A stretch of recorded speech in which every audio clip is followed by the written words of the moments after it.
Hey, dude, you ready to do this week's podcast? Yeah, let's do it. Cool. Let's get right into it. So, I'm thinking. What's this text you got underneath here? Oh, hey, don't worry about that. Don't worry about that. That's nothing. That's from a different project. Sorry about that. That's from a completely different project I'm working on. But why don't I tell you about this crazy dream I had Wednesday night? It was insane. I had this dream that they had this 10-man tag team match to start off Dynamite. It was Inner Circle versus Best Friends in Jurassic Express. Aubrey Edwards was reffing. It was super botchy. Like, the worst match I've ever watched. I mean, it was crazy. Sammy Guevara took the fall. Matt Hardy interrupted. It was the worst match of the night. Like, what's with the Dark Order sign? Or do you just have a question to ask? Yeah, I have a question. Dude, like, all of that happened, and we're going to have to talk about it today. You're not serious. I'm totally serious. No! The following presentation has been brought to you by HSF Productions. The Impromptu Wrestling Podcast with your hosts, Jeff and David.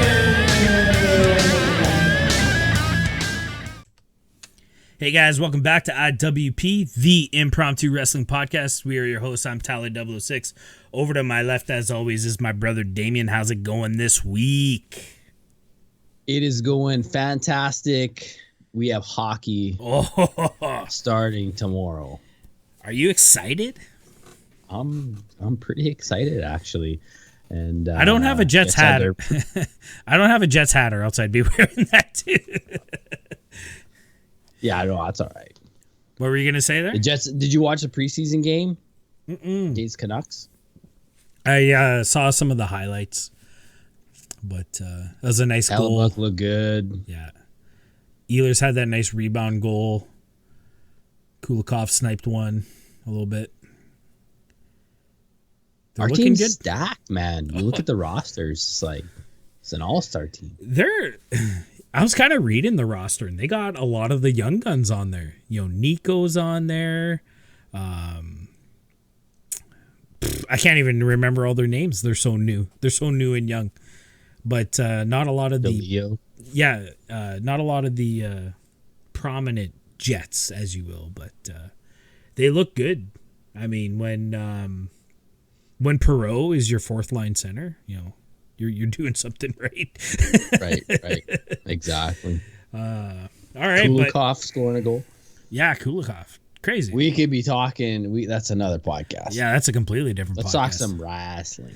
We got a big week of wrestling. We got some breaking kayfabe news to go over, some important stuff to go over. We got BTE, AEW Dark as always, as well as kind of a lackluster AEW Dynamite, but we'll get into that as we go. Let's start off with breaking kayfabe. So first item on the bill, this news may have broke last week. I'm not really sure exactly the timeline on this, but formerly known as Rusev officially says he's retired from pro wrestling. He's done.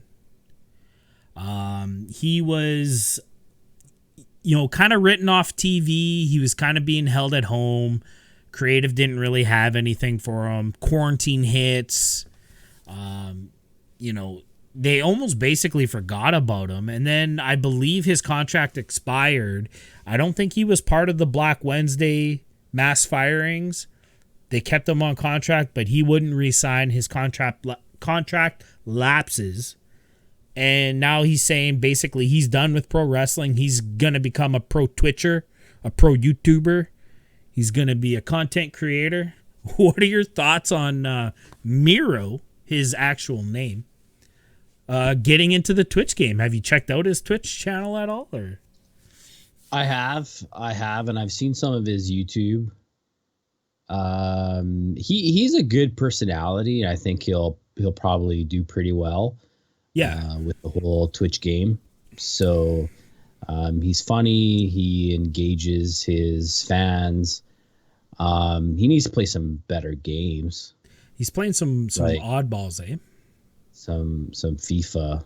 I'm not.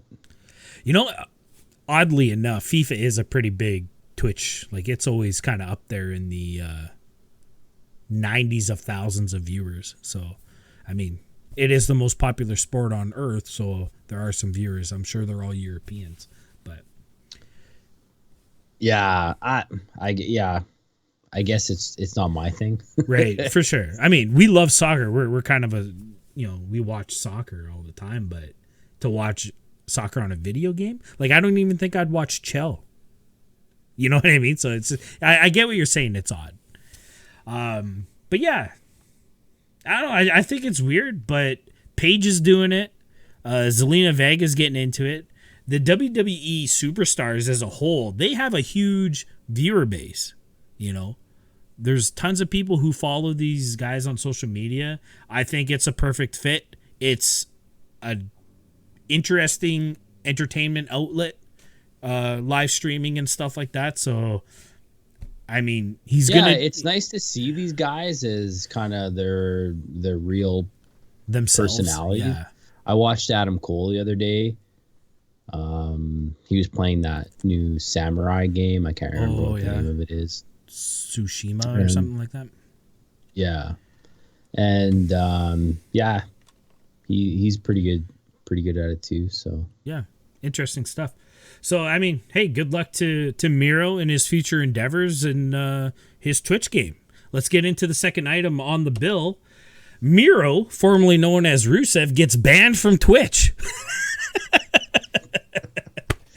I'm retired. Yeah. And now I'm banned from my... So, I mean, this is just a funny story. I thought it was so funny that it was the day after he officially announced, he'd been Twitch streaming for a while, but he officially announces, I'm done with pro wrestling. I'm doing this content creator thing. And then his wife, CJ, better known as Lana, the ravishing Russian, she comes on screen in a bikini looking hot as hell.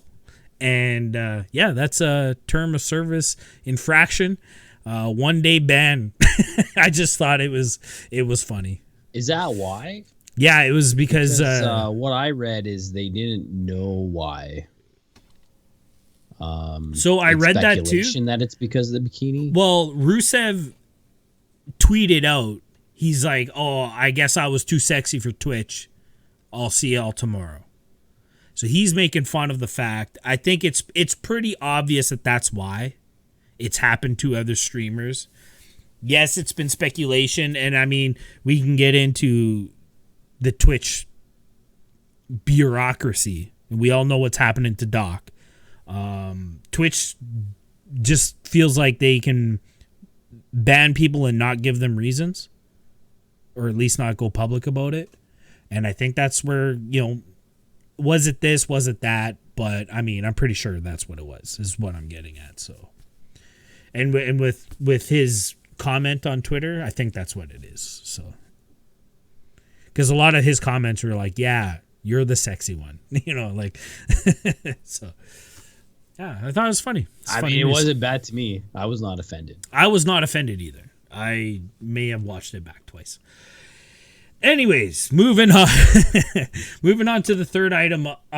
Kairi Sane, one of your favorite wrestlers from the Vanilla brand at one time. Former NXT Women's Champion, former Mae Young Classic winner. She was a tag team champion with Asuka. She has officially said goodbye to WWE.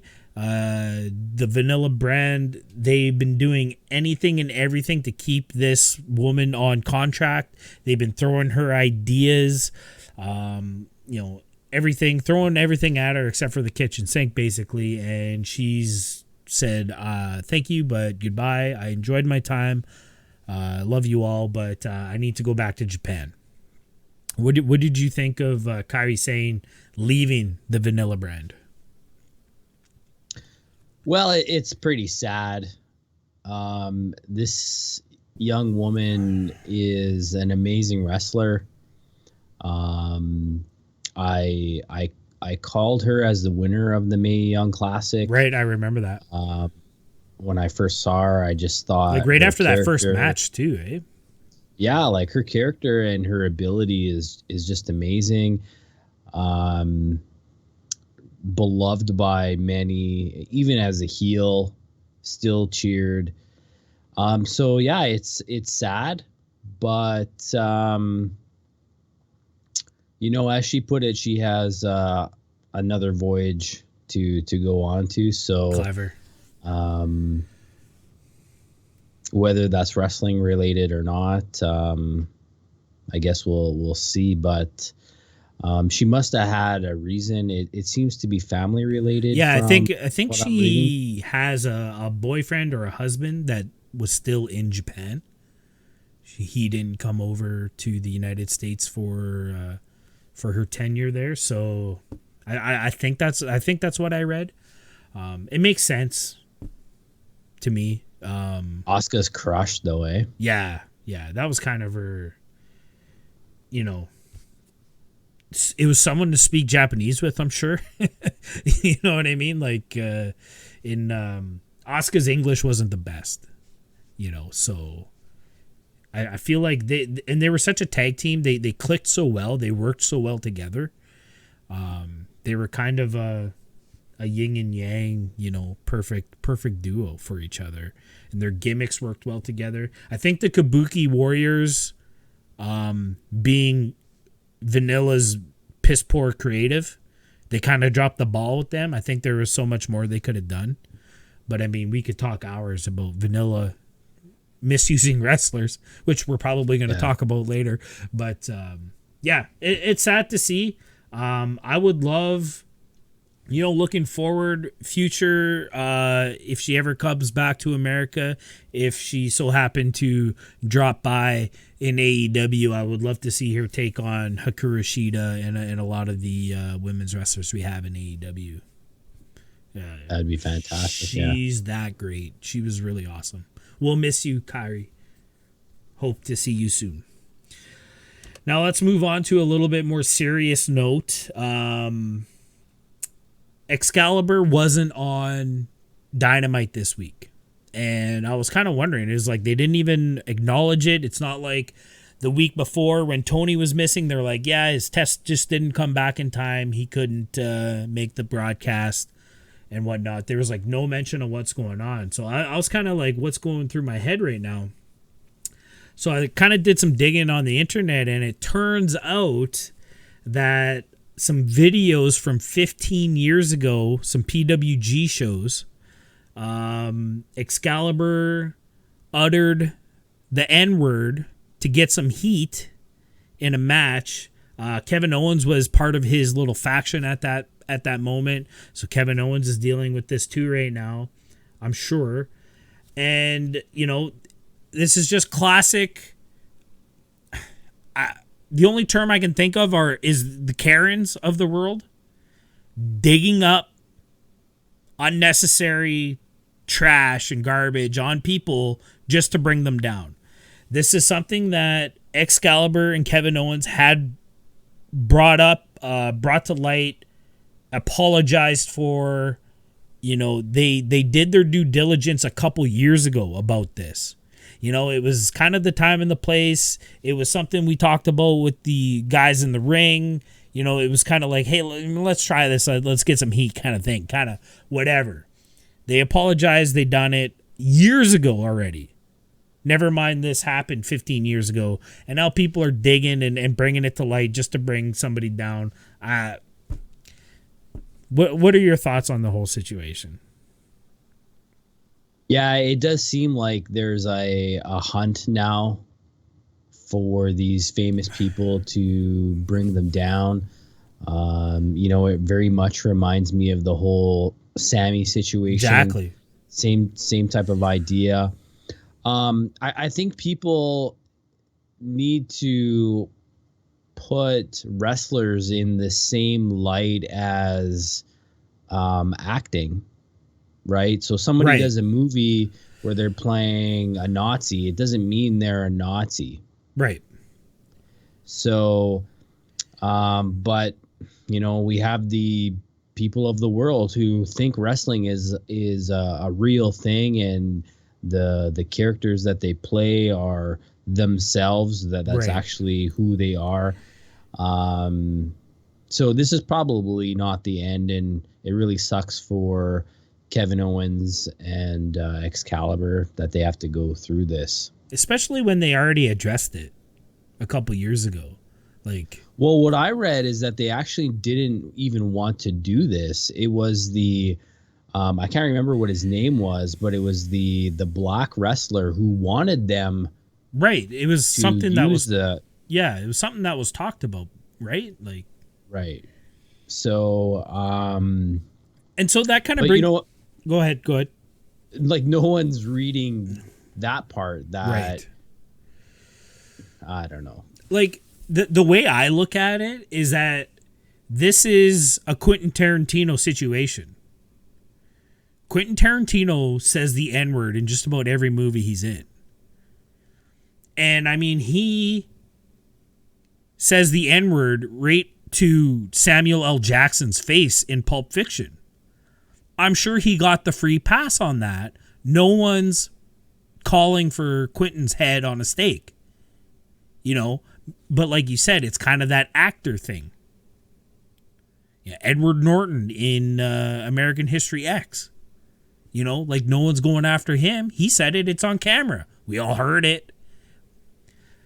It's that same situation, and especially when it was the African-American wrestler who brings up the idea, leave these guys alone.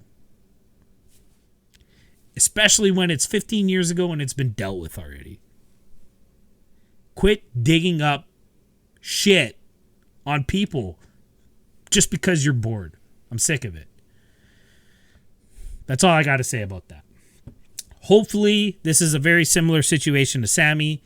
He takes a couple weeks off, does some sensitivity training, and he'll be back sooner than later. Right? That's right.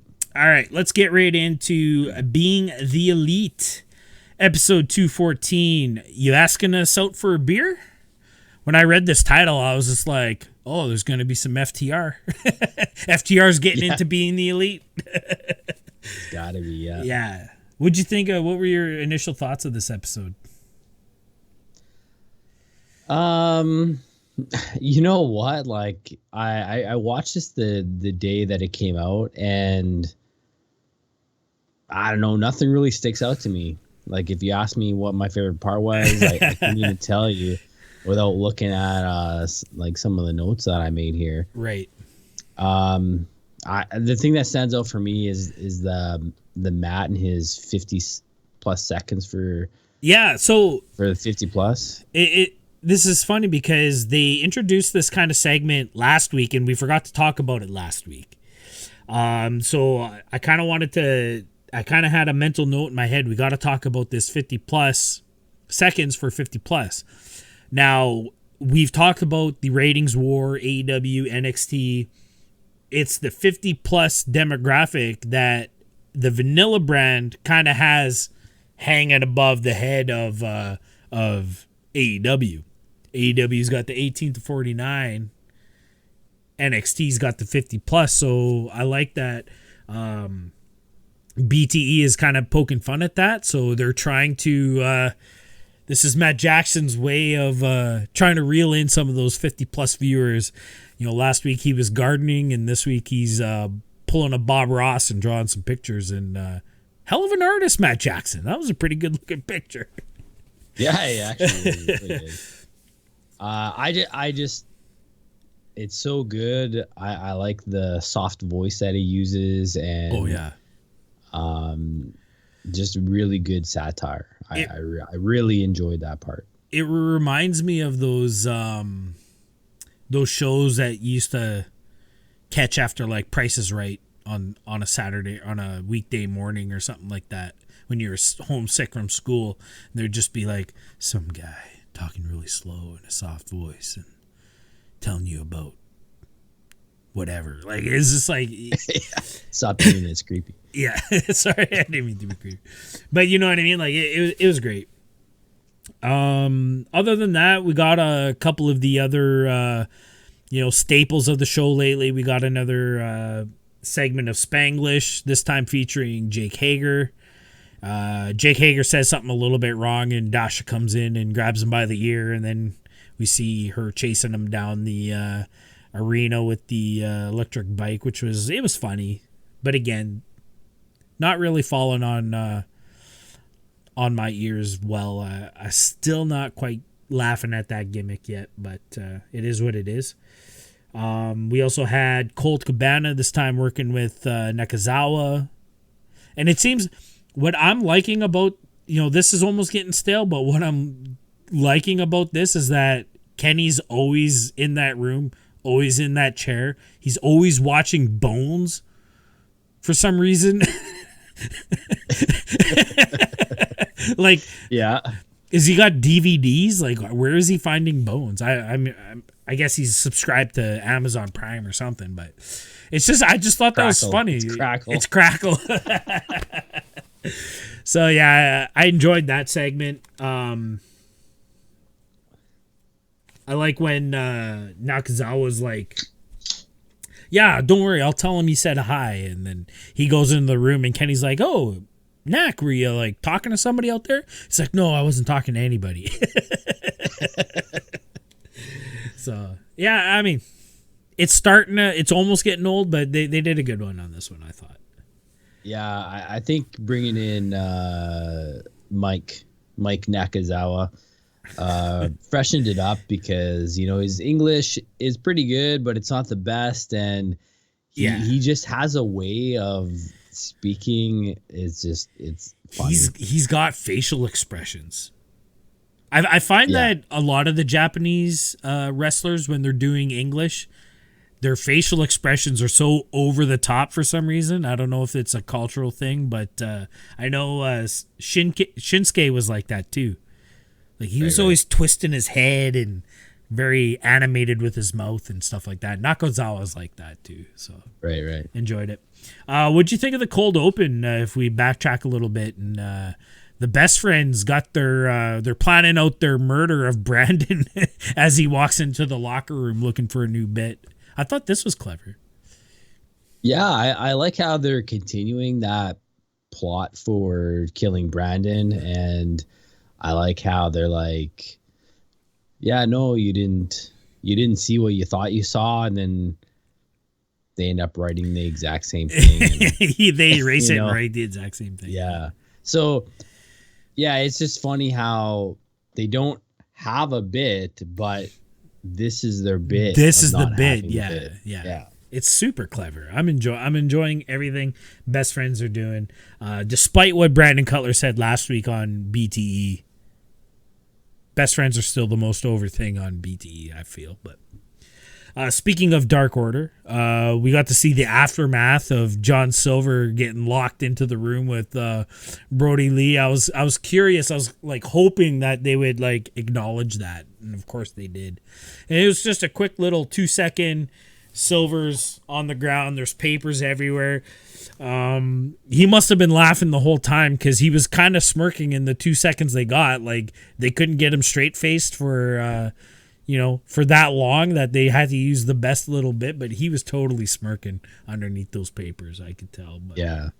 Well, he was laughing in the bit he had later on. Oh, man. Yeah, let's talk about that. The Dark Order bit later in the show.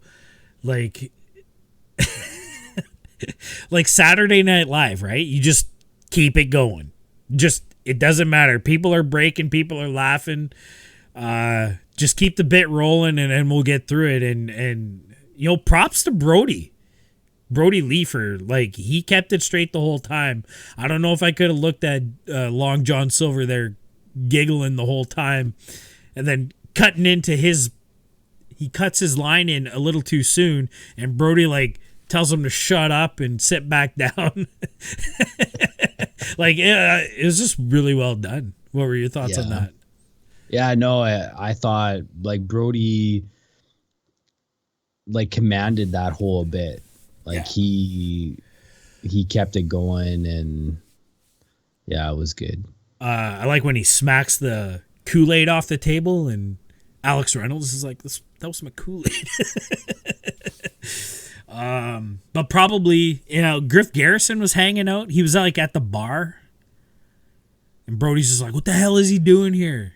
And that's when John, he like gets up to go kick him out. He came in a little bit early. Brody still had a couple things to say. He sat him back down and whatever, and tells them to get rid of him. They're laughing the whole time. They finally kick Griff Garrison out. Sits back down, and then John Silver puts his hand up, and the line, what are you doing, the Dark Order sign, or you got a question? I got a question. Who the hell is Griff Garrison? Now this is another kind of running gag for the Dark Order is who is Griff Garrison? I love it. Yeah, I like how they're melting the kind of bits together. It's good. Right, it's good stuff. And if we could call it a title track, kind of the main bit, the inspiration for the title, if you will, we have this segment with Hangman. He's getting ready to go out for the night or whatever, and he runs into FTR, and they kind of have a moment in the hallway. What did you think of all this? I mean, it wasn't funny. It wasn't funny. I think this is a setup for probably future episodes and the, what we've been calling the inevitable split of Hangman and Kenny Omega. Right. The best part of this, which I don't know if it was planned or by accident, but Joey Janela walks into the shot. Right. What'd you think about that part? Like, do you think that was part of the bit or just accidental? I think it was accidental. So FTR walks out of the door, and Hangman kind of goes, off camera behind the camera, but the door's still kind of closing at that moment. And I think Joey just was there. He's heading to the locker room, gets his hand in, opens the door, and then he sees Brandon with the camera, and he's just like, oh, hey, Mom.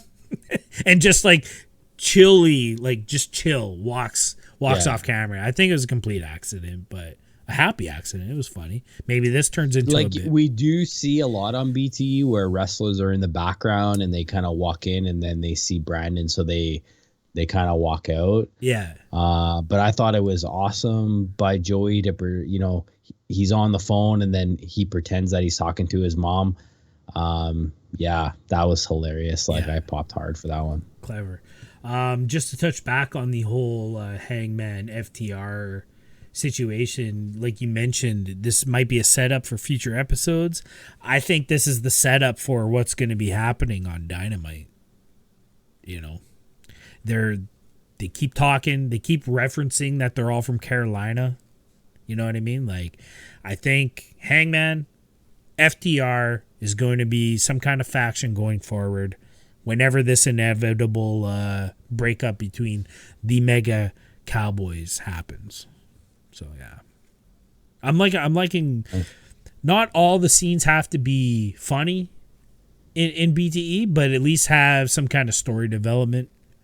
If it's for BTE or Dynamite, I don't mind that stuff. So yeah, I enjoyed that aspect of this bit. Yeah. All right, let's talk about AEW Dark. Another super duper sized, Excalibur says this week, episode of AEW Dark. What did we have?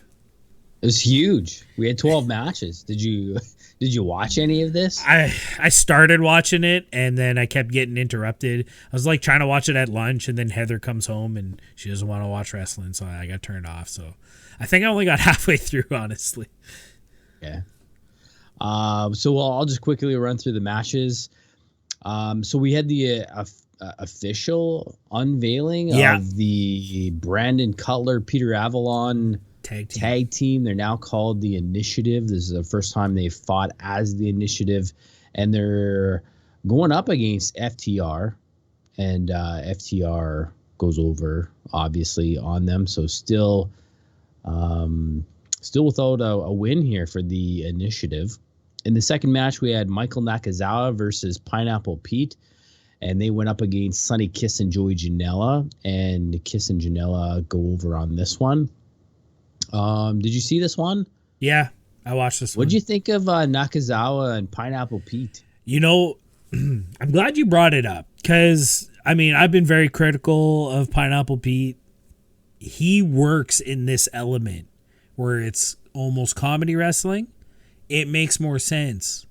I'm not worrying about him making all the moves crisp and clean, and it was a bit goofy. I think this totally works. I think they need to move forward with this a little bit more. Keep him with Nakazawa. And he had a cool tweet. When this match was announced that if Nakazawa brings the coconut oil and he brings the pineapple, their tag team name should be Pina Colada or something like that. I thought it was clever. Okay. Yeah. So, yeah, keep these two together. It worked. And I could finally stomach a Pineapple Pete match without cringing. So, props to him. Yeah. And I did thought he wrestled a bit better, even though it was in a sort of a comical way. I thought Pineapple Pete did better. So, for sure. Good to see that. I like on the third match. Oh, go ahead. I just wanted to mention quickly Janela, the spot where Janela opens up the bottle and squirts it all over Sonny Kiss's ass there, and then she does her little back bump thing there, and then she goes to do a dance move after, and she slips and falls. I thought it was a clever little spot. It makes sense, keeps everything in cohesion. That's not a word, right. But I thought it was clever. Yeah. In the third match, we had Abaddon versus Skylar Moore. Abaddon going over in this one. Abaddon is just awesome. I love it. Yeah.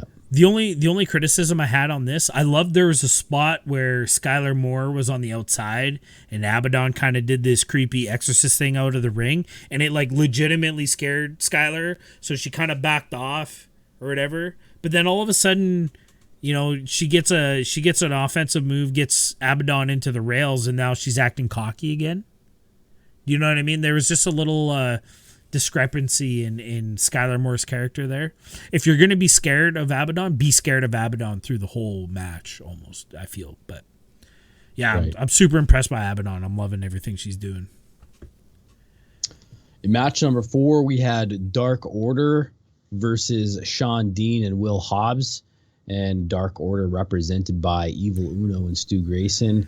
And the we'll call them the regular roster guys going over on this one. So sure. Dark Order wins. Match number 5, we had Scorpio Sky versus Corey Hollis. Scorpio Sky doing a lot of individual wrestling these days. A lot of it on Dark. He's going over in this match. Yeah, I thought this was a really good match. He's talked about this on his social medias that going forward, it's going to be Frankie and CD as the tag team, and Scorpio is going to concentrate on his solo wrestling, which I think is the good move. I think Scorpio's been in the business for like 15 years, and he's finally gotten a break to, he's been in a tag team pretty much through SCU's Ring of Honor run, and now in AEW. First ever AEW Tag Team Champions. I believe Scorpio the Sky deserves a solo run to see if he can actually do that. So I like this. I like Scorpio Sky as a solo. I'd like to see him as the next TNT champion. Just saying. The TNT champion. I thought you said NXT champion. I was like, what? TNT. In match number 6, we had Penelope Ford versus Kenzie Page. Penelope Ford obviously going over in this one. I thought Kenzie Page did a pretty good job in this match, and they told a good story. And it was just okay. Good to see. Match number 7, we had Wardlow versus Aaron Solo. And I remembered to get the pronunciation of Aaron's last name, Solo. Kind of a squash match. Not much to say about that one. Rightfully so. Yeah. We had Best Friends versus 3 and 4. Long John Silver and his merry men there. Best Friends going over in that one. In match number 9, we had Lance Archer versus Frankie Thomas. I didn't watch this match. Lance Archer obviously winning. Did you see this one? I didn't see this one, but I could tell you exactly how it went. He attacked him coming out of the runway, the entrance. He threw him into the ring. Probably gave him a big boot, a couple chops, blackout, claw, 1, 2, 3. Let us know in the comments below if I was right. Match number 10, we had Orange Cassidy versus Serpentico. Ooh, that's Orange interesting. Cassidy going over in this one. Are we sure it was Serpentico or was it Sammy? I don't even know. In match 11, can't even believe I'm saying this. In match 11, Sammy Guevara versus Fuego del Sol, which I now know what those words mean. Ooh, I was watching a show, and I don't know, for some reason they translated Fuego as fire. Ooh, fire of the soul. Soul being sun. Oh, fire okay. of the sun. Now the name's way cooler. Yeah, I think there's a Mexican going over beer. This one? I think there's a Mexican beer called Sol, SOL. Yeah, it's good. It's good. It's good. I didn't actually watch this one. I don't know why, because I'm a Sammy fan. Yeah, for sure. Got to go back and watch that. I feel. Yeah. In the main event, we had SCU, so Christopher Daniels and Frankie Kazarian versus Proud and Powerful Santana Ortiz and Private Party. So this is a triple threat tag team match, and Santana and Ortiz go over in this one. This was a pretty good match for a triple threat tag team. I thought it was not bad, and I think it was a match deserved of Dark and not Dynamite. So was this WWE vanilla rules where, you know, at any one time one tag team is outside of the ring and has no chance to win, or was there always 3 people legal, or was this an AEW triple threat tag team match where it was just basically everyone for themselves? No, they tagged pretty well. Okay. Like there was 2 guys in the ring. Oh, okay. And, so whoever's team was not in the ring at the time had to like steal the tag almost. They did it that style. Yeah. Interesting. I'll have to go back and watch that one too. All right. Great stuff from Dark. Like I said, Abaddon, impressive. Sounds like some of the other matches were good as well. Yeah. Always looking forward to Dark.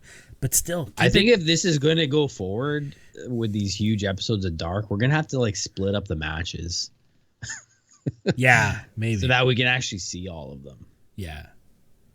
I don't know. Or throw it on TV and just call it a second show already. Like, I don't know. It's tough. When I just want to watch some wrestling on YouTube, I don't want to be there for an hour and a half, is basically what I'm saying. Right. And they've been lacking on putting their chapters down in the descriptions, like we've been doing very diligently lately. Hope everybody's appreciating maybe it didn't that. process or something, but Well, I learned through our YouTube channel that you have to put the timestamps in before processing, like while you're uploading. If you put them in after, then you would have to go into the description, click it. It won't break up the time bar. So if you want the time bar broken up, you have to do it before processing. YouTube tip. from Tally 006. Let's get into this week's Power Rankings, July 29th, 2020. Do we have any changes? Barely any. We have barely any. I'll just go through it. In the men's division, we still, as of right before Dynamite, we have our two champions, Jon Moxley and Cody. MJF still the number one contender, followed by Lance Archer, Brian Cage, Brody Lee, and Darby Allin. In the women's division, Hikaru Shida still our champion, Nyla Rose the number one contender, followed by Big Swole, Penelope Ford, Britt Baker moving up one position, Chris Statlander no longer in the top 5, and a little bit of a surprise here. I'm surprised. I am surprised. Good for her. Considering she's never had a match on Dynamite. Well,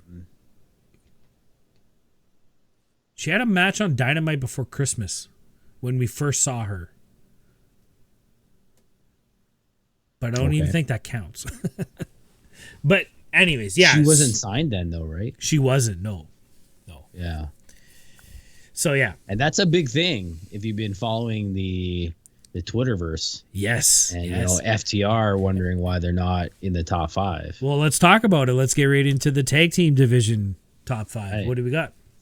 We still got our champions, Omega and Page, the Dark Order, the number one contenders, best friends, following in the number 2 spot. Young Bucks move up one position to number 3. Jurassic Express move down 1 to number 4, and Private Party rounding out the top 5.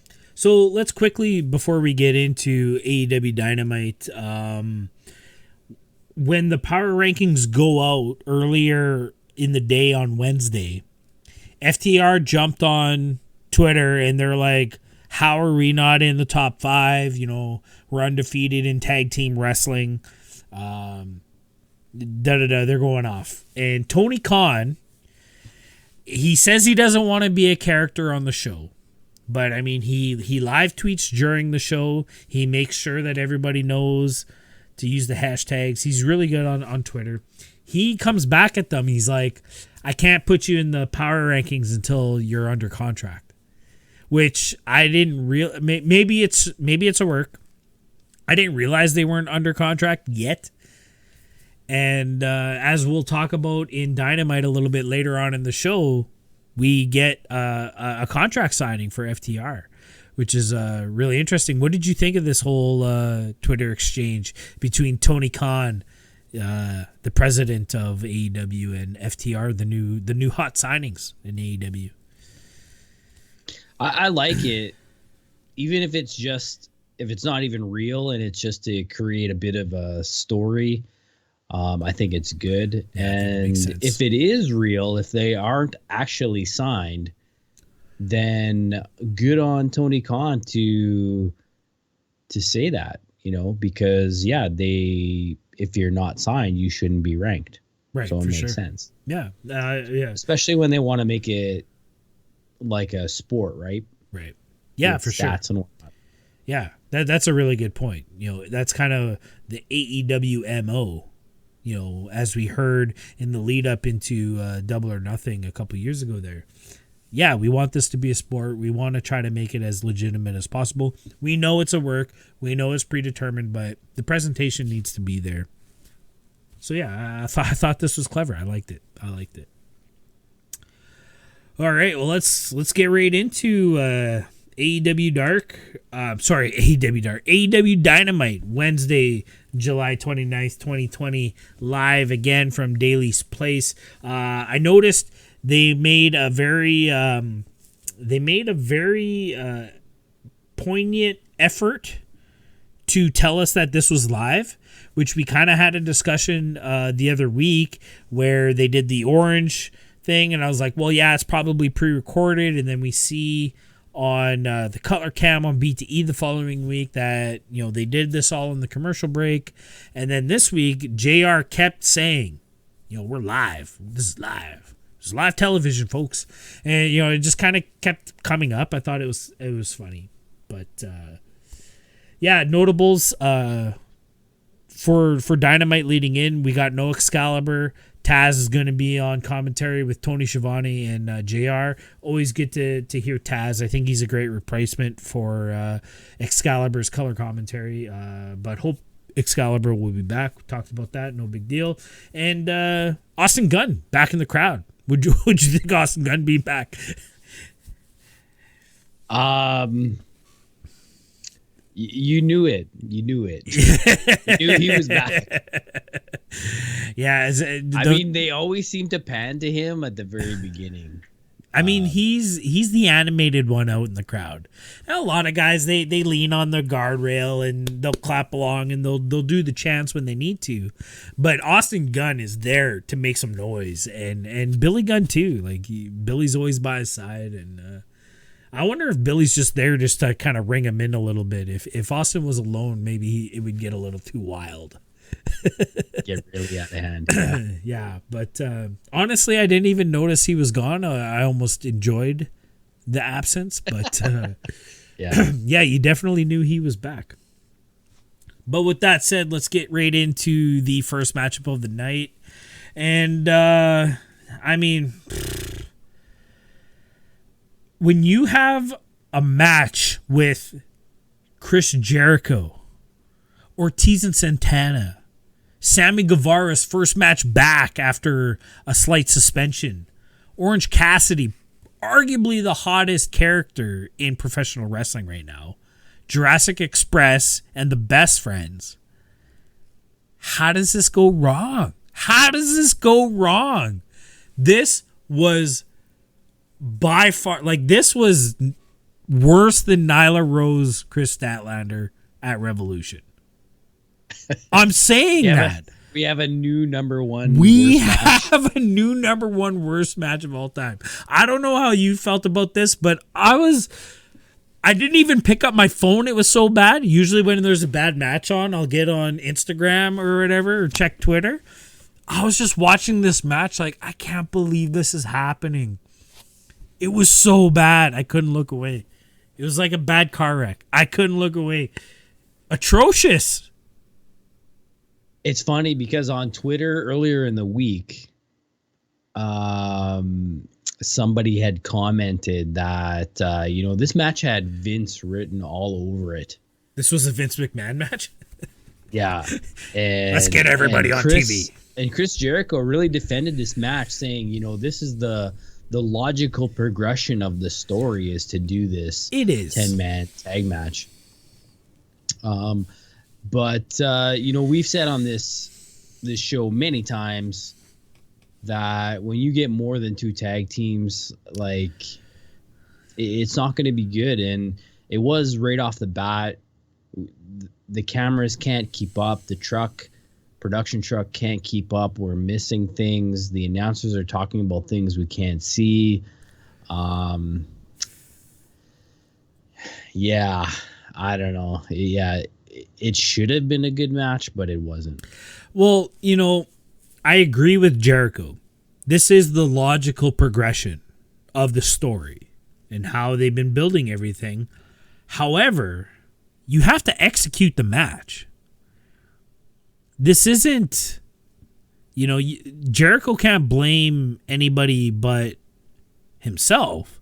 He's been in these 10-man tag matches before, these multi-man tag matches before. He should know better.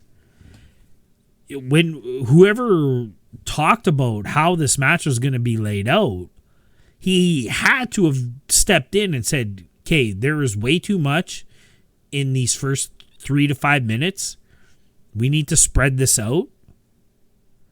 And then after the clusterfuck of everything that happens in those first 5 minutes, it becomes the most boring, just laid out beatdown of Trent.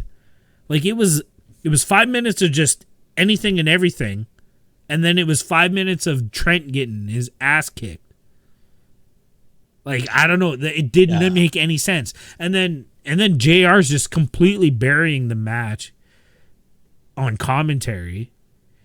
If anybody knew what needed to be done, it was JR. Maybe he should have been in the production meeting. I don't know. But, oh my God, it was so bad. It was so bad. Yeah, it was. I know what you're talking about. It was like 5 minutes of over the rope stuff. That hard camera side, and it was so obviously like rehearsed or choreographed. Like Santana is just sitting there, like, looking behind him. Okay, is everybody okay? Let's go. I'll flip you over. Yeah. We're spending way too much time. Yeah, for sure. Like, I mean, really, the only good part of this is that Matt Hardy makes an appearance, which was a bit surprising because I was not paying attention, and then it's like, Matt Hardy, this is a bit weird. Yeah, his music seemed different. I when the music hit, I wasn't really. It didn't click in my mind that was Matt Hardy, because I'm used to the Damascus music. But if you've been following Matt Hardy on social media, he's talking about that he's getting rid of the multi-mat gimmick, and he's kind of just going to be Matt Hardy. He's never been Matt Hardy before. It's always Big Money Matt or Extreme Matt or Damascus, Broken Matt. I think he's going into this Matt Hardy in a way. But anyways, I felt it was a refreshing release from the pain that I was in watching this match. And it rekindles, it reminds us that Matt Hardy and Sammy Guevara used to have this beef before Sammy unfortunately had to leave us for a few weeks. So, I mean, undoubtedly, we're going to finally get this Matt Hardy-Sammy match, which should have been a Matt-Chris Jericho match. Like everything seems to always mix up. But I'm excited to see what Matt Hardy has in store for Sammy, which was kind of, again, the highlight of the match, unfortunately. But Best Friends and Jurassic Express get the win. They get the pin on Sammy after the Matt Hardy distraction, and we finally get released from the sweet pain that this match was. I'm sorry if anybody enjoyed this match, but it was garbage. It was garbage. Not a good start to Dynamite. It was not a good start to Dynamite after so many weeks of strong starts, but anyways, it is what it is. All right, so let's check out the next segment of the night. We get a video promo coming from Jon Moxley, AEW champion, basically setting up the story for the tag team match we're going to see at the end of the night here. Moxley and Allin versus Cage and Starks. Just classic storytelling here, classic promo coming from Moxley. What did you think? Yeah, it was classic and needed, I think, too. Like you say, for the story and the match that they're going to have later in the night, just kind of brought it all together. And I like how he calls Ricky Starks a punk bitch. Yeah, speaking of punk bitches. It was good. I was thinking how last week we have the attack on Darby, and Moxley comes in for the save, and then that's basically it. Like, that's all we hear or see of these four. So we almost needed something. We knew the match was announced, but we almost needed something to transition us into that tag team match, and this was a perfect way. Moxley, one of the best promo guys. It's weird to me. I was kind of, while I was watching this promo, I'm like, this guy's a babyface. He's the babyface champion. It's weird. He's been babyface ever since he's been in AEW, but in vanilla, he was usually the heel. He was kind of that Stone Cold anti-face type heel, where he was trying to be heel, but you just knew that he was the best and you cheered for him anyways. You know what I mean? But he's straight out babyface, and this was a babyface promo, and I don't know, it just kind of clicked, and I was just like, holy shit. Yeah, it had me totally pumped for the match we were going to see later. And it brought me into it. Yeah, for sure. Especially after the crappy one we just saw. Yeah, definitely. And it should be noted, like, we talked about it last week and how when Ricky Starks hits Darby in the back and the way his head bounces off those ropes, and it was being reported from, you know, Pro Wrestling Observer and all the wrestling outlets that Darby has a legitimate concussion. And I'm like, they're still promoting this match. Like, this match is going to happen. I thought they would have found a way to write Darby out of the show of some sort. Like, that's what I was expecting. And so, like, this promo really kept me almost in the dark, if you will, like, keeping me suspicious of what's going on, which is exactly what it should have done. So, props. Yeah, I totally forgot about Darby, actually. Yeah, so props to Moxley for pulling that off. But let's move on to probably the most anticipated match of the night. Something I've been looking forward to for a couple weeks, ever since that one Coach's Corner or whatever Arn Anderson's little segment that he does on social media is. Hashtag gimmick infringement. Yeah, hashtag gimmick infringement. I don't know if the folks down in Georgia and Florida know about Don Cherry, but you owe him some money. I'll tell you that. Anyways, TNT Championship match. Cody versus Warhorse. 4,000 pounds of heavy metal. Raw heavy metal. What, like, I've watched some of this guy's matches on YouTube. I knew of him. I've seen some stuff. But getting to see it on TV, I mean, this is just great. This guy gets it. He reminds me of Otis. He's old school wrestling. What did you think? What was your initial thoughts on Warhorse as he comes out? I didn't watch anything, so I didn't really know what to expect. Yeah, I thought it was great. Reminded me of what wrestling was when, you know, I was a young child, and yeah, I totally agree with you that he does get it. Like, I really felt like the adrenaline, the power, the excitement of the wrestlers in the crowd was genuine for when he popped out. And Brian Pillman is just headbanging like crazy. He had that mullet going. Yeah, I just thought it was so cool. Well, it should be noted that there has been quite the social media push from the wrestlers, from independent wrestlers, wrestlers in AEW, wrestlers in Vanilla Brand even, talking about Warhorse. Like, this kid has somewhat of a following. Like, you know, people are behind him. They think he has what it takes. So yeah, it's really no surprise that when his music hits and he comes out and he goes over to the face side and he starts headbanging with them all, and they're all into it. You know, it makes sense. Everybody was kind of rooting for this guy to get his shot. You know, I don't know if this happened before Arn Anderson mentions his name or if it's after, but either way, it's there, and it showed in his entrance. And I mean, killer entrance. I mean, pretty stock entrance music, but it fit his character. Loved it. It's heavy. That's all that matters. Yeah.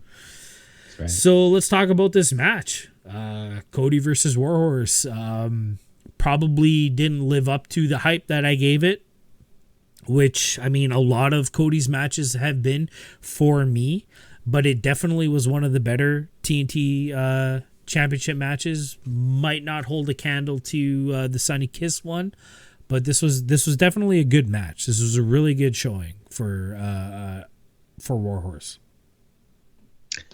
All right, I'm really relieved to hear that from you, because this match didn't blow away. Yeah, it didn't blow me away. I mean, but it was good. Like, it was tight. There was no botches. Everybody was on point, referee included. Paul Turner did a really good job in this match. I was a bit surprised, though, that Cody was still sort of doing his story with Arn with this one, and maybe that's what took away from it. I'm not sure. Might have to watch it again. What do you think? I think you hit the nail on the head there. I think they're doing this sub story between Cody and Arn, and how Cody's almost not listening to Arn's coaching anymore. He's kind of going out on his own, and then it bites him in the ass, and then Arn's there to say, I fucking told you, bud, like, what are you doing? He snaps him out of it, and then he gets on it, and he eventually gets the win. I think this B story is what's getting in the way of good wrestling matches with Cody. I mean, Cody's a tremendous talent. We know that. He's proved that to us. And I think this character development, it either needs to pay off already or it needs to be executed better, because, again, it's taking away from the wrestling. Yeah, I think you said it right there. We need to see it pay off. It's confusing that Cody's the face of AEW. You know, he's the big guy, yet he's doing this heel type stuff. Mm-hmm. You know, with the push-ups and stuff like that. It needs to.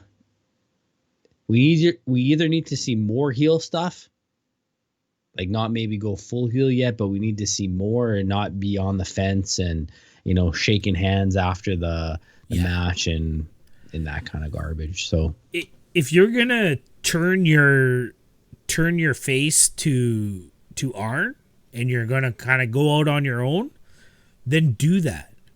Don't all of a sudden listen to him halfway through the match and then get the win. I think that's what's ruining it for me. If you're going to go out on your own, you know, live by the sword, die by the sword kind of thing. And like you said, then you're shaking the guys, or at least trying to shake the guy's hand, as we'll get into in a minute. Like, he's always congratulating his things, but no, you were kind of doing these heel stuff during the match. Pick a side. Yeah. Pick a side. Yeah. Like, I wonder if we need a promo too, where Arn's like yelling at him or something. I think that might be missing too. Is we're only getting like a little bit of the story during the match, and then we don't really get it after. For sure. And we haven't had a Cody promo in a while, and those are always really good. So, yeah, that's a good point. Maybe we need a promo. Maybe we need some kind of segment that's not hidden on social media, because there have been Arn Cody segments on the AEW social media pages, but not everybody checks Twitter and stuff like that. And so, yeah, maybe that's what we need. Some kind of segment built in where maybe Cody talks back a little to Arn. You know, what do you know? You kind of, you know, something like that. But it was a good match. It wasn't the spectacular that I thought it was going to be by any means. But it was a decent match, and Warhorse proved that he can hold his own in a wrestling match. Maybe this wasn't his best representation, being distracted by the Cody and Arn stuff, as we talked about. But I'd love to see this guy again. Hopefully he is all elite soon. And if he's not, hopefully, you know, make it happen, Tony, because this kid is good. He's a real deal. I love Cody goes over in this one, eh? Yeah, figure 4. The sad attempt of a figure 8. Did he arch a little bit? He's been pushing up on his hands, and he gets his, and JR is always like, oh, he's arching up, he's putting the leverage on, and it's just like, dude, if you're gonna rip off Charlotte Flair, at least try to do it right. Don't do this half-assed. yoga move. Throw a woo in there at least. But yeah, Cody goes over. Fine match. That's all we got to say about that. Let's move on to the next segment of the night. Whoa. Oh yeah, let's go back. We gotta talk about after the match, because let's go back. That's when stuff heated up, right? Dude, I totally forgot about this because it was so. It's all good. All right, let's talk about it. So Cody tries to shake the hands. Dark Order comes out. I believe it was Long John and his merry man there. They attack Cody. They get WARHORSE out of the way, basically right off the bat, and they start attacking Cody. And no music. I thought was weird, but we get the save, and I mean I popped so hard. Who was at first? I popped so hard that I don't even know why I forgot that this happened. But yeah, Matt, is it Matt? Yeah, Matt Cardona. I want to say Zack Ryder so bad. Let's just call him Zack Ryder. Fuck it, we call everybody else by the wrong name. Zack Ryder, AEW. He's all elite. He comes out, saves Cody. I like that JR. I think it was JR. Might have been Tony. I can't remember now. Really sells the fact that these guys were friends. They rode the roads together. Establishing that friendship. And that's why he's there. This is I can't say that I was surprised that it was Zack Ryder that came out for the save, for the reason that when Brian Myers debuted on Impact, it was starting to come out that his tag team partner, being Zack Ryder, Matt Cardona, he was headed to AEW. It was already kind of out there in the world. So surprised that someone came out to save Cody, yes, but not surprised that it was Ryder. What were your thoughts when all this went down? Well, I really like that Dark Order came out. I should say that first and foremost, and I think they need to do this more. Yeah. This is our biggest faction in AEW, and they need to start pushing themselves around. So I like that they came out for this. I like that WARHORSE didn't shake the hand, and this is, if he does get signed, it's not because he's all buddy with Cody. It's because it's his true merit, and he's a really good wrestler. So sure. I like all of that. I was totally shocked by Matt coming out, and they kind of had a far pan, if I remember this correctly. Like when he came out, like they were showing the whole ring. So when he came out, I didn't quite know who he was. I felt like he got bigger. He looks huge. Big. Yeah. He's huge. Yeah. Everybody's getting huge. He's huge. I think it's awesome. I don't know how much respect Zack Ryder got in WWE, but I liked his character. And when he got the title and it was taken away from him the very next day, like I thought that was just bitch to do it to him. He deserves more. And I'm excited to see what's going to come out of this. Very cool. Very cool stuff. Very cool stuff. He comes in, he hits his signature move, formerly known as the Rough Rider. It is now known as Radio Silence. Not strong. It's not strong. That came out that came out on social media afterwards. Officially from All Elite Wrestling's Instagram page.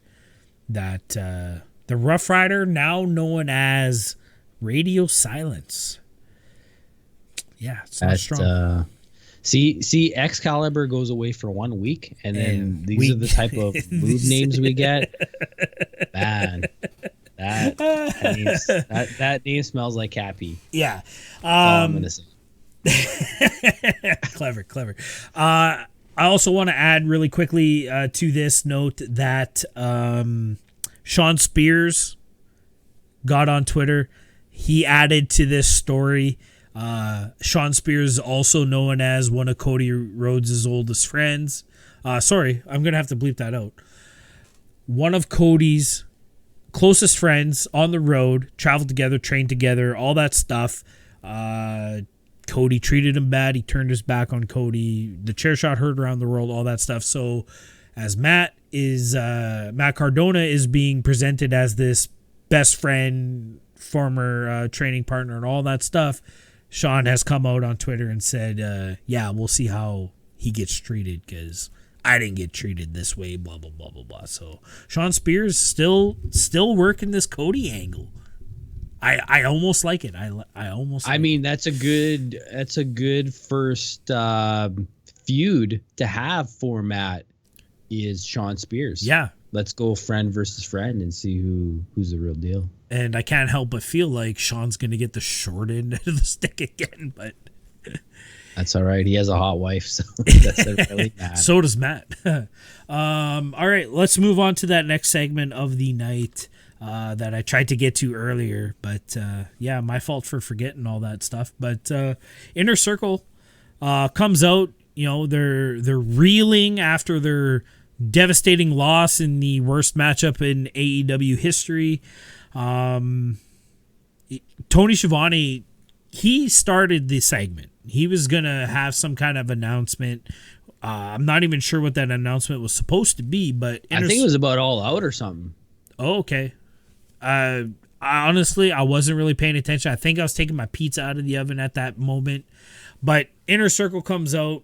I hear Judas again, so I turn around and we get this interview. And again, this is vintage Jericho promo.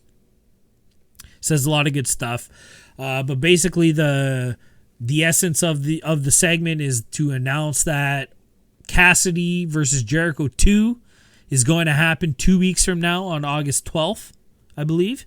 And next week, August 5th, they're going to have a debate. I guess presidential elections are starting to ramp up as we get into an election year down in the States. And they're going to play off that. And Jericho announces that they're going to be a special guest moderator. What'd you think of all the announcements that Jericho gave us? I mean, it was a lot to take in one thing.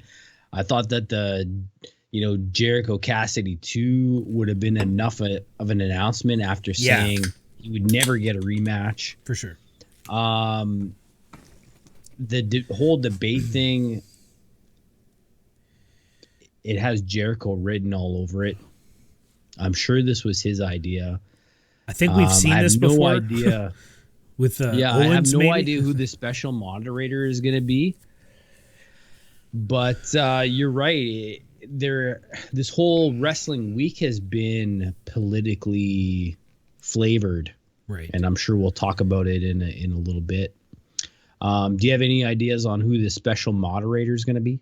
I mean, if I were to just to throw a dart and try to name a name, I'm gonna say Bischoff. Ooh. Bischoff recently, actually not even recently, he's been let go from WWE a while ago.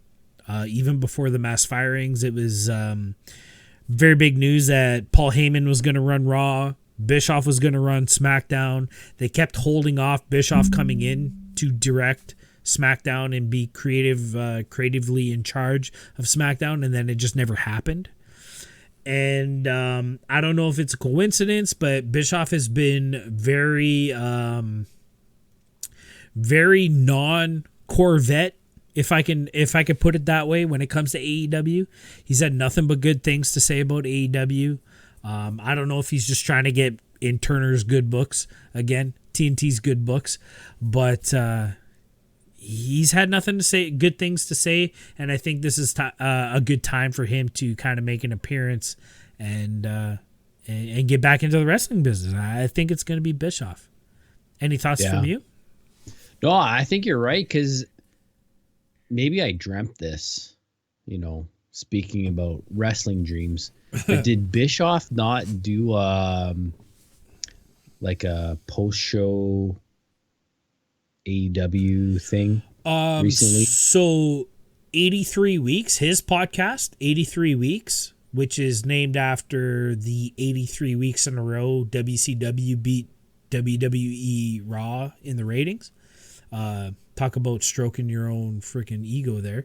Anyways, he does a podcast with Conrad Thompson. They had Tony Khan on their show, similar to how we do it here. They had it all via video on YouTube. You can go check it out. And they just talked about, the wrestling business and Tony Khan and everything. So I think that's what you're thinking of, is Bischoff. Okay. Bischoff had Tony Khan on his show. But yeah, I think that's just the seed that planted the idea. And Bischoff, very good friends. I shouldn't say very good friends, but has a very good rapport with Jericho. If this is a Jericho idea, well, who do you want to be the guest moderator? I could see Jericho saying Bischoff. I think Bischoff would be good in that, being a former general manager, president or whatever of WCW. Like, he's been that character before. I think he would do good in this. Maybe that leads to a reoccurring role, much like we saw with Vicky. Who knows? Yeah, I'm not hating it. Let's be honest. Bischoff was good at what he did. He was really good at what he did. So I think it's a really good guess. I have no guess, actually. So I hope it's what you're saying. Again, right, for sure. I want to watch my show. I want to watch your promotion, because it's all good. Tony Khan, I know you're watching. I'm available for a writing position. I would be very much love to be a part of that. But anyways, let's move on to. I guess no. We should again. I'm skipping ahead here. Again, we get the Jericho asking or Santana. Does the jacket still smell? And Santana takes it up a notch and says, it kind of smells like cat piss. Yeah. Damn it! Great. I'm loving how they react to Santana. Like they're giving him shit. Like, why are you saying that? Yeah. I kind of hope this gag still, like, I love that Jericho is still wearing this jacket. I think it's clever.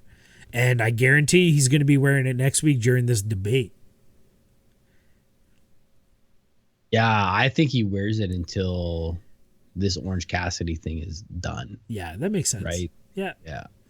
Cool. Because he told, I think he mentions it that, when he beats Cassidy on the 12th, right? Like, he wants his $7,000 to replace that jacket. He's gonna give him the $7,000 in the ring.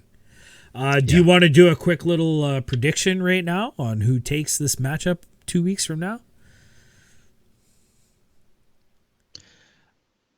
I'm getting the first pick. Well, I can take the first pick. Do you want me to take the first pick? I think we're going to pick the same person. All right. 3, 2, 1. Orange Cassidy. Cassidy. Yeah. Yeah. I didn't know if it was on 3 or after 3. But yeah, I think Cassidy takes this one, and we may even see a third match. This story, we mentioned it after the Fyter Fest match. Like, this is a story that could keep going for a while. Definitely can continue this feud. There's enough material there. So, yeah. But I think Cassidy takes this one. Because then it sets up a rubber match, right? So, yeah. All right. Yeah. Let's move on to the next segment of the night. We get a pre-taped, Tony Schiavone in the room with the legal team and FTR. This is the segment that we talked about earlier in the night that stemmed from the Twitter back and forth between Tony Khan and FTR. Why aren't we in the power rankings? Well, I can't put you in the power rankings until you're signed. So they're signing the contracts officially. FTR, hashtag All Elite. This segment was weird. It was, I don't know, it was a little off. It was a little over rehearsed, overacted in a way. But I get what they were going for. They wanted to really drive home this fact that FTR follows the rules. Hashtag follow the rules. It's in the contracts that when they're in a tag team match, there's tag ropes. All the goofy things that they want. I can't even think of what else was there. Do you remember what else? What other stipulations were in their contract? As soon as Arn Anderson walked into the room, I was done. Agreed. But so let's talk about this. Arn Anderson being in the room for that's contradictory to his character with Cody.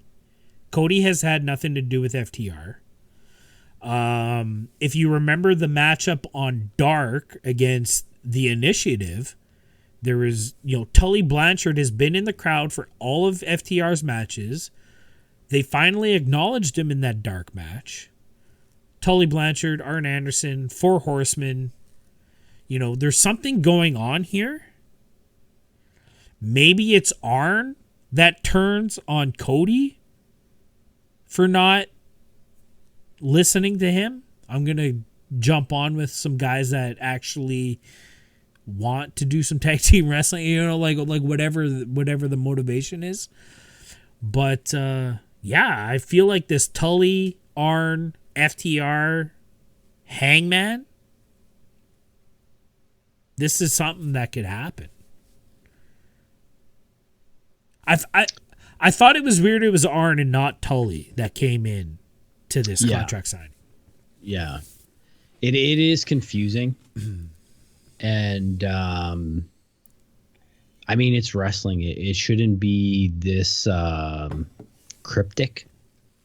Oh, good word. But now that you're saying it, like, are we seeing the rebirth of the 4 Horsemen?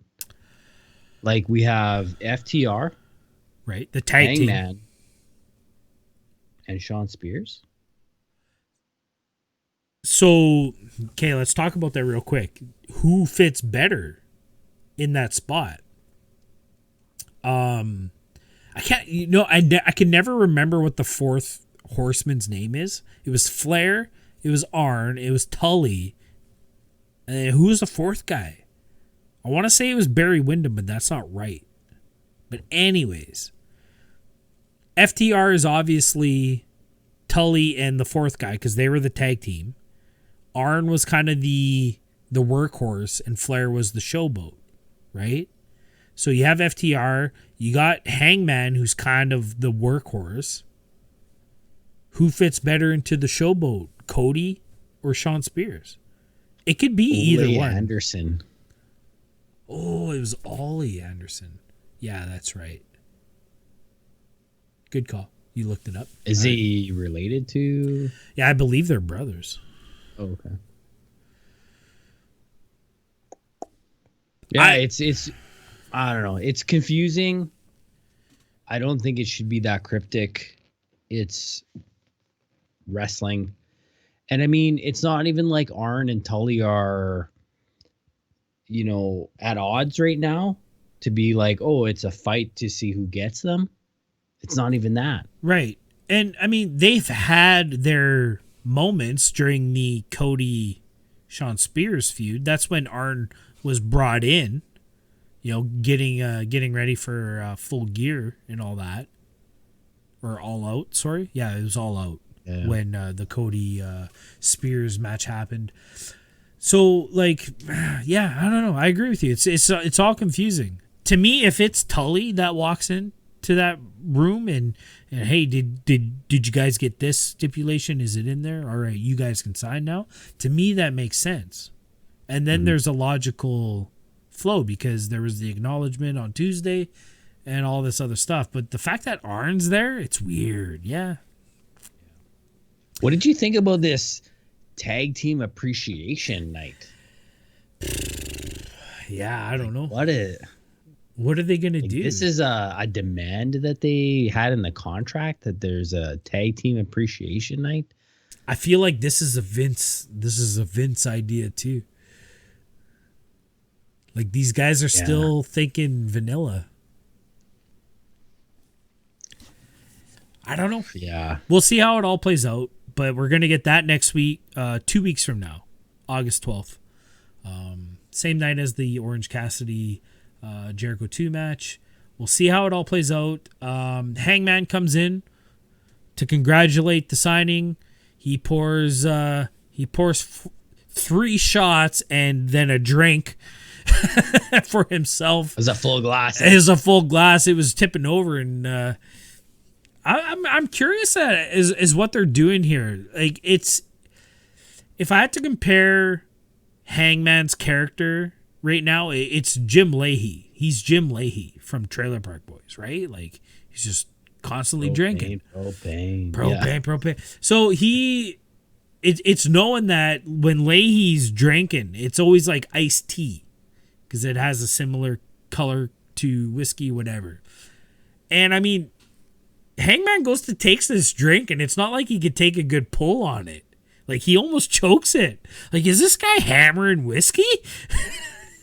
We know Austin drank beers. Like, he was really drinking those. Well, I mean, it poured all over his chest, but it was real beer. You saw him crack it and all that stuff. They've been drinking beer on AEW as FTR comes out and hands them a beer. Like, that's all real. But, like, these whiskey shots are, like, he couldn't take a pull out of it. Like, is this real whiskey? What do you think? Yeah, I mean, it could be, or really good acting. I mean, the FTR boys reacted to it like it was the cheapest shit. I can't remember who said it, but yeah, this is cheap stuff. Was Arn Anderson an alcoholic at one time? Because he turns it away. Kind of declined. Yeah, maybe. Yeah. Maybe he's Christian AF. Yeah. I mean, it seems like alcoholism or substance abuse is a big thing in wrestling. So it's a bit surprising that, they're kind of doing this angle, but I think they're doing it right. And they're keeping it light. They're keeping it fun. Yeah. It's just confusing. That's where we're at with this whole Arn Anderson, FTR business. All right. Hopefully it progresses. Yeah.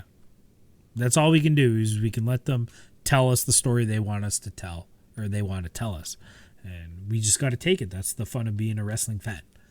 All right, let's move on to the next matchup of the night. Probably match of the night for me. Might need to watch them back, but this was a really good match.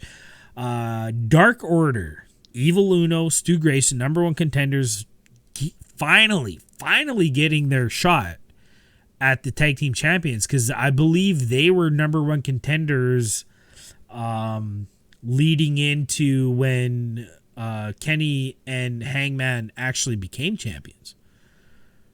Right before the pandemic hit. So it's been a long time coming for Dark Order, Evil Uno, Stu Grayson to get their shot, and this was it. And before we get into the match itself, let's talk about. It was noted that Colt Cabana was going to be on commentary with the guys during this match, and I mean, they totally botched the Anna Jay reveal, and I'm mad about it. What did you think of this? The whole Dark Order entrance in general. I didn't see it.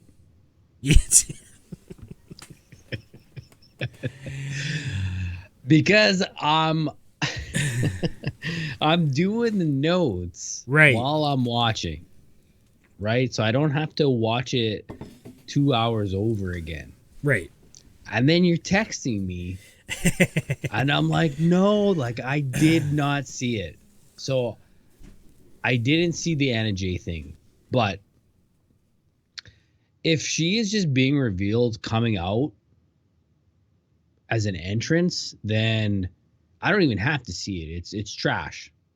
Like they could have done this way, way better. So you didn't see it because it didn't happen. Did you go back and see what they did? Exactly. So this is how it happens. This is how it happens. Evil Uno and Stu Grayson come out. They do their entrance. They're in the ring. Brody Lee leads out the rest of Dark Order. We still haven't seen Anna Jay. It's all Colt Cabana and Brody. They start walking towards the commentary booth. And then the camera shot tightens up to Evil Uno and Stu Grayson in the ring. And then you see Anna Jay walk following Brody Lee. That was the reveal. Completely botched. And then it's up to Taz on commentary to be like, oh, who's this? That's Anna Jay.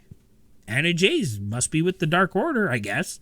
Like they didn't even realize what had happened.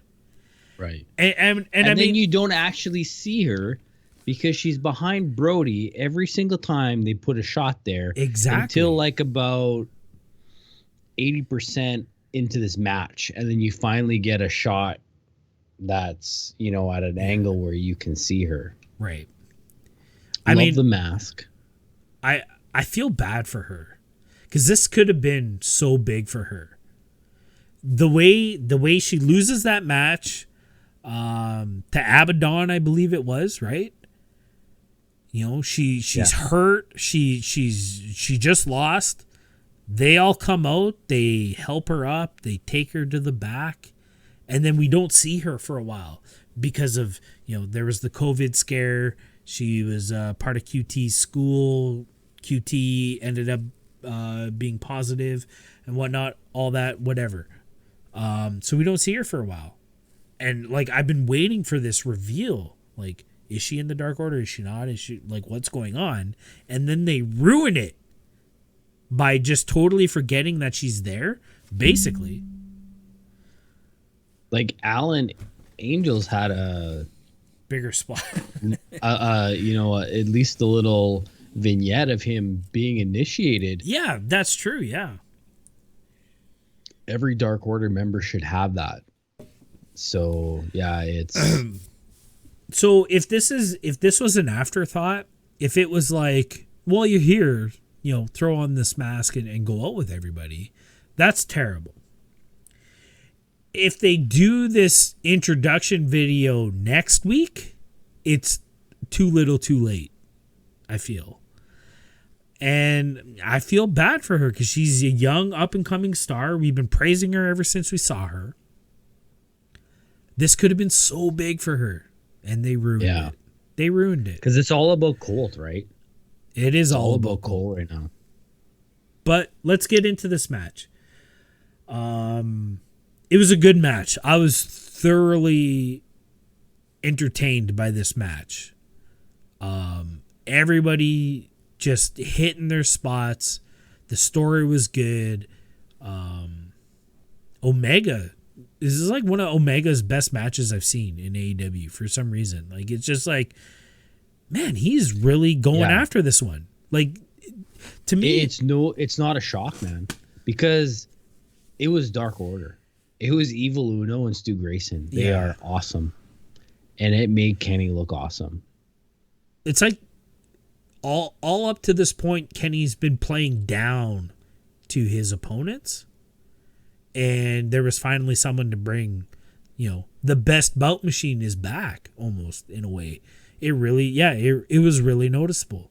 And like you said, it was Grayson and Uno. They really set the pace by almost dogging it for most of this match. Like, they were what I mean is like they were kind of on the receiving end most of this match. They were really selling a lot, but yeah, they had their second moment. half. That second half, man. You want to talk about tag team wrestling and FTR and Young Bucks?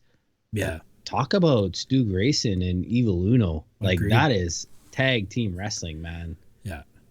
Agreed. It was awesome. It was a really good match. If you guys haven't seen it, go check it out. This was like I said, arguably the best matchup of the night. I really enjoyed the main event, but we'll talk about that later for different reasons. But I mean, pure wrestling match, this was the best matchup of the night. It was awesome. So yeah, Paige and Omega. Go ahead. Yeah, so what you were gonna say, Paige and Omega will go over in this one. We get to see the last call, which we don't always get to see in their matches. But after the match, we get the camera goes to Brody, and Brody is telling Anna Jay and Colt, like, you need to leave. I like this. I love that he's like protecting them from what Dark Order is really about. And I mean, this was built more with Colt. He keeps doing this to Colt, keeps telling Colt to leave, and then they do their heel stuff. And now Anna Jay is kind of part of that. I like that. It's such a subtle character move for Brody that he's trying to draw these people in, but they can't see what we're really about because these guys are kind of on the fence about the Dark Order. So I like that. Yeah, because it's not a cult, right? But right. It's a cult. It's a cult. So Brody does a promo, and then Young Bucks come out for, I guess, kind of the save. Well, they were in the crowd. The Bucks were in the crowd, weren't they? They came from hard camera side. Yeah, right. Right? Because Dark Order came out with not their regular crowd. Like, they had more guys. Yeah, so after Young Bucks were in the ring and Brody acknowledges, is like, oh, it's good to see you actually showed up, Kenny, and all this stuff. And then the Young Bucks are there. And then he calls on the Dark Order. And yeah, now we're getting the creepers back. The guys in the black jumpsuits and stuff like that. So yeah, they had a lot more bodies there this time. FTR, not long after, joins in, and I think he hit Brody with the styrofoam cooler. Yeah, the styrofoam ice cooler. To be a thing now. Yeah, it's a gimmick. Yeah. Put it on a t-shirt. Yeah, we get a little bit of a pull apart. Brody, more character development here, just laughing it off. Like, he really laughed off the whole thing. Gathered everybody and they laughed. And FTR, Mega Cowboys, Young Bucks, they all kind of shake hands.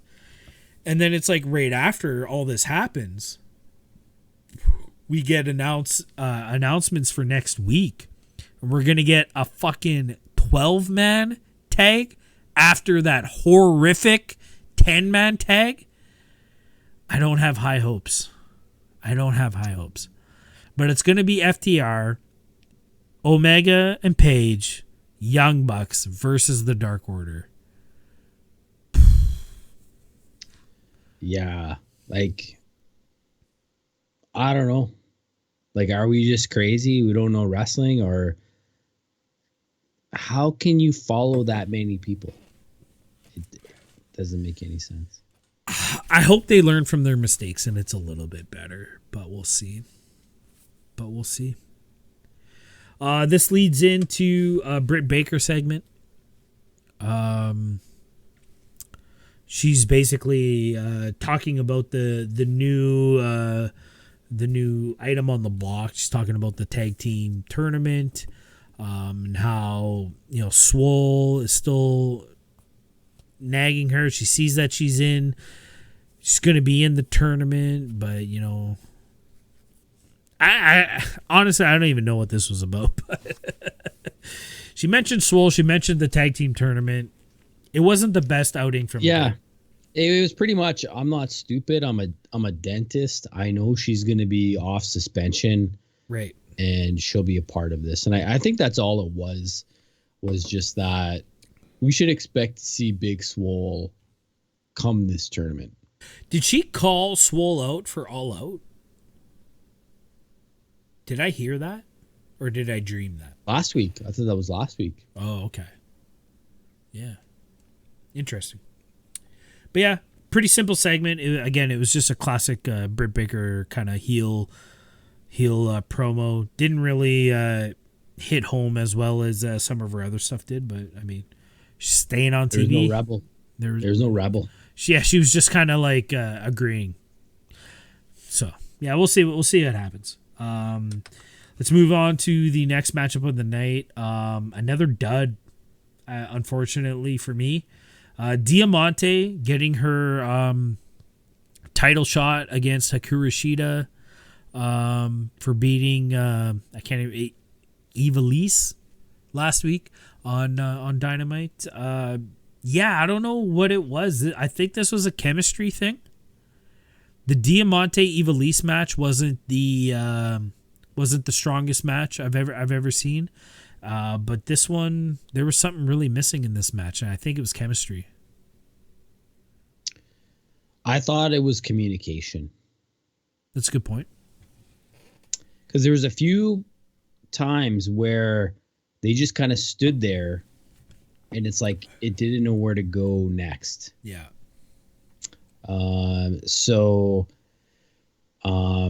We got Diamante. She's Cuban. Right. And Shida, who, doesn't have the best of English. I felt like maybe there's some communication, and if they were doing some calls in the ring, then, there was some delays. It just didn't look good. Right.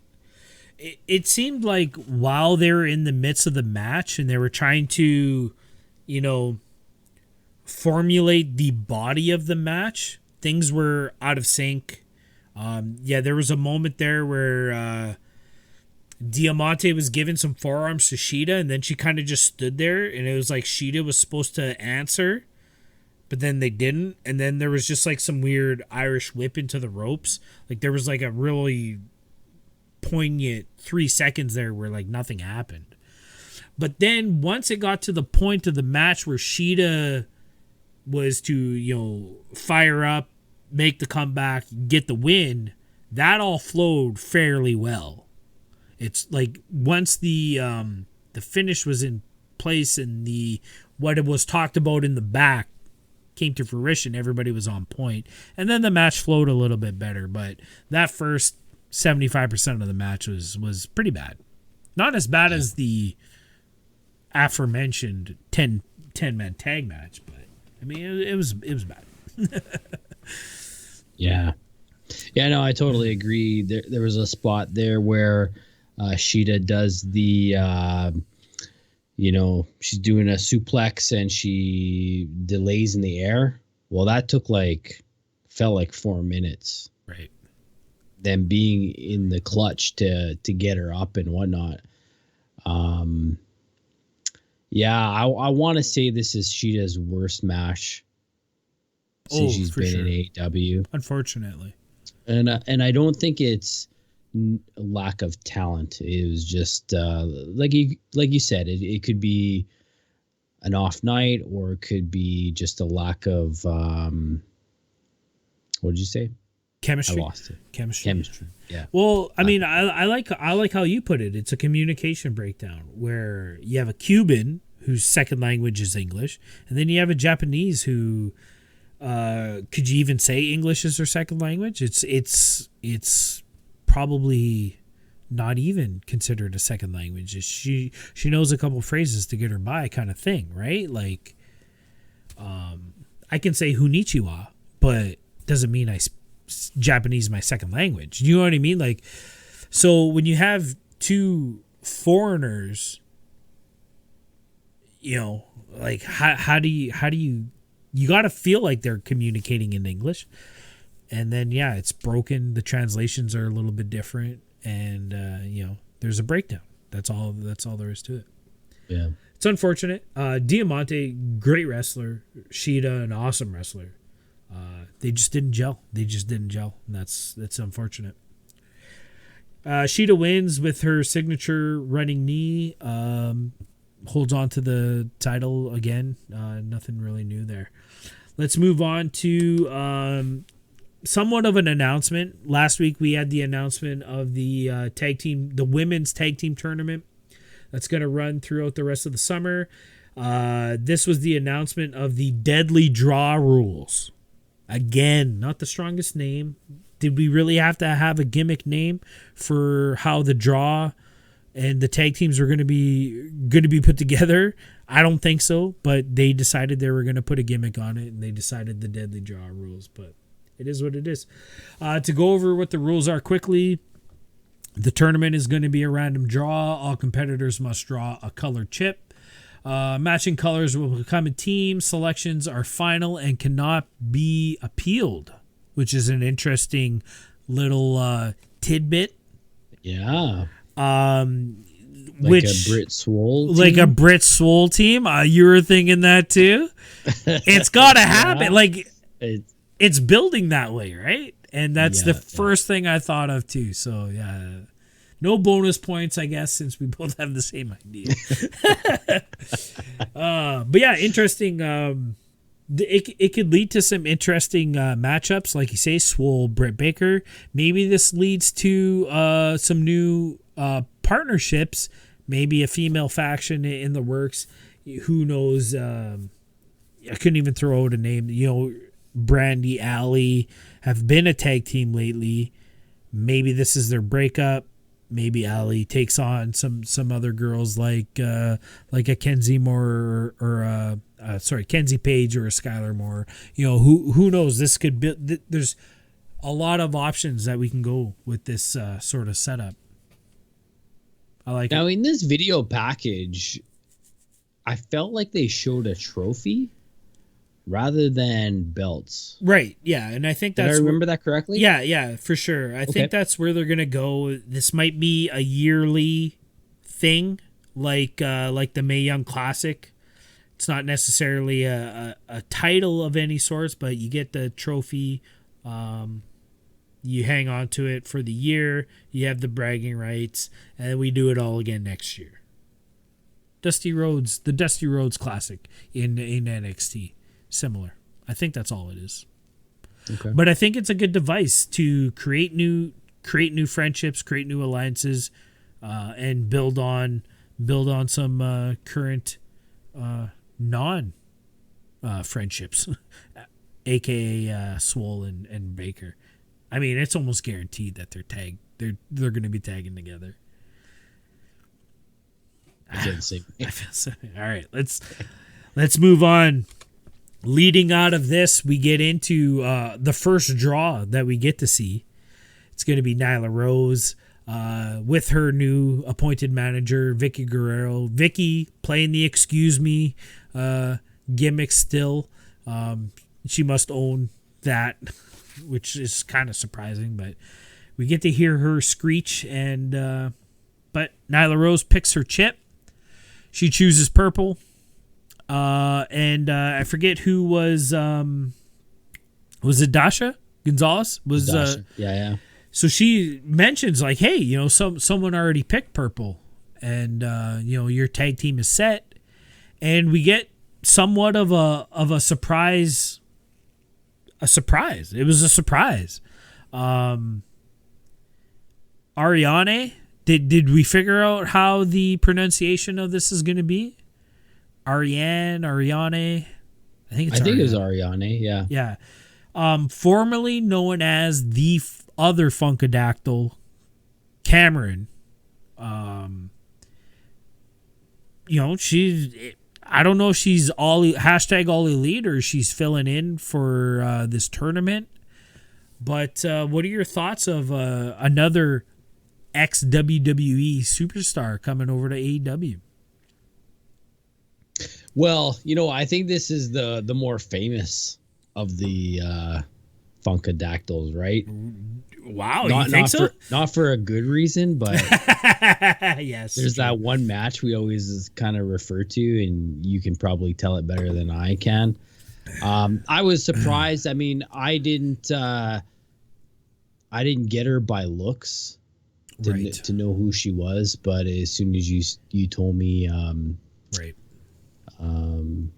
the incident, which I'll never forget, then I knew exactly who she was. So I'll let you tell our viewers who she is.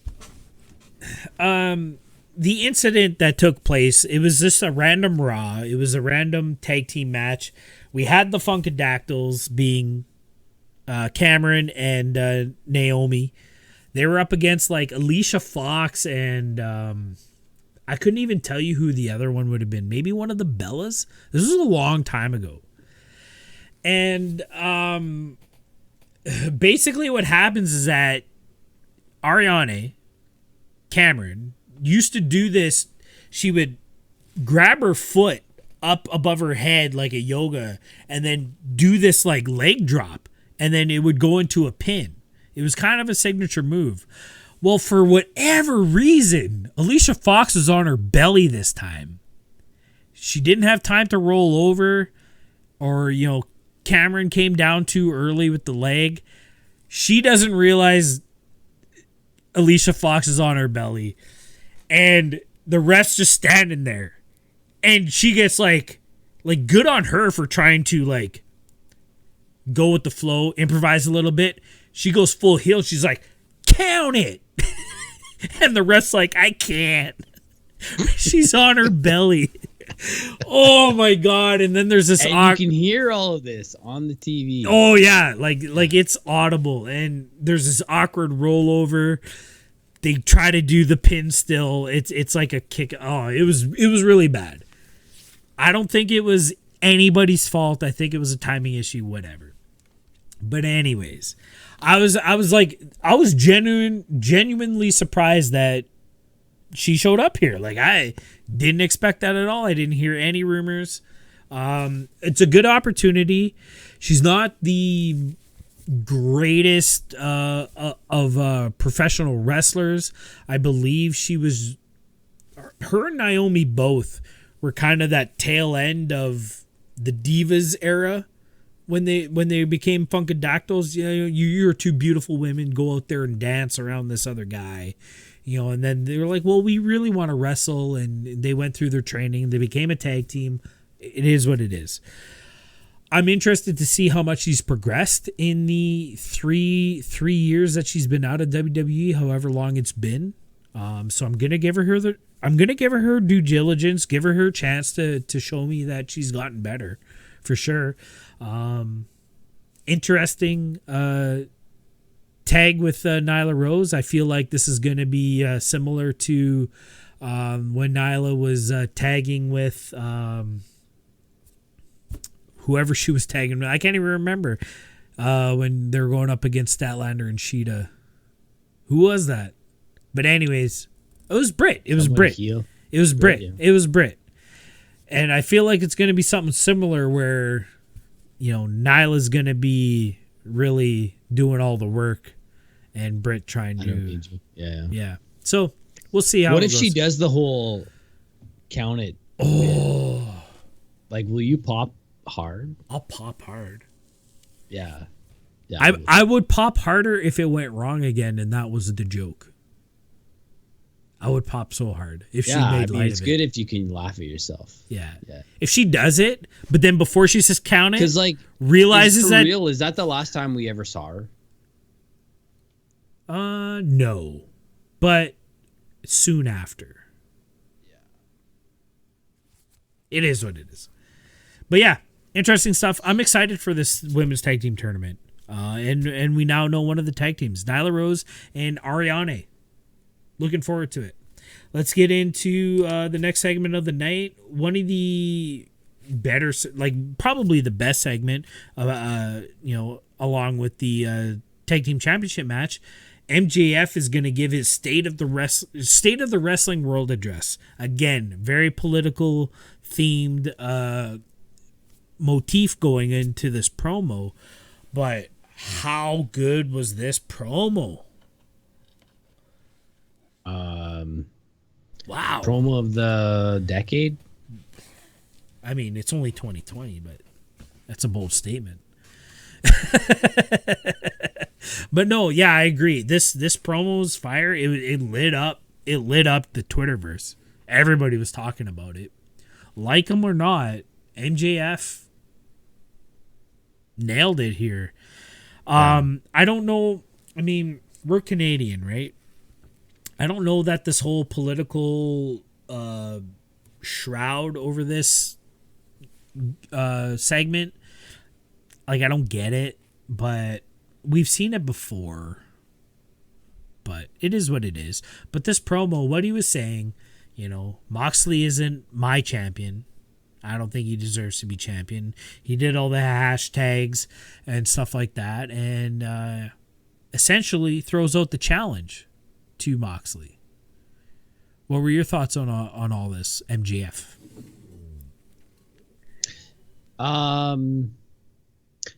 Yeah, I don't know if it's a Canadian American thing. It could just be that, you know, we're not politically driven. Right. But I really like the not my champion way of going about it. And I mean, it gets you thinking about, like, you know, we need a new champion. It's time. You know? It's my time. Yeah, I agree. Moxley's been the champion for a while, so let's get a new champion, and why not be MJF? The only thing that gets me with this, and I don't know the order in which these things happen, but EC3 did I didn't watch the promo, but I saw some pictures and some articles about it, that he did essentially the same thing on Impact Wrestling this week. Oh, wow. That would have been Tuesday, if not filmed a couple weeks ago, because Impact does pre-tapes. I didn't know that. I didn't hear that. EC3 did you know, he was basically doing his sort of political, announcing his run for candidacy. Right. Wow, interesting. Mm-hmm. I feel like that plays into EC3's motif lately than MJF. Yes, for sure. And I mean, he's called out MJF. Right. As well in his stuff. True. Again, similar character. Yeah. But I thought this was an awesome promo by MJF.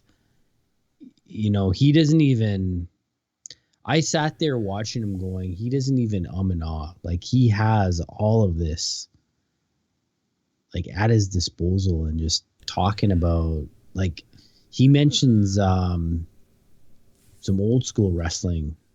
Yeah. You know, like, he just had all of that. It's just crazy. For a young guy, super pro.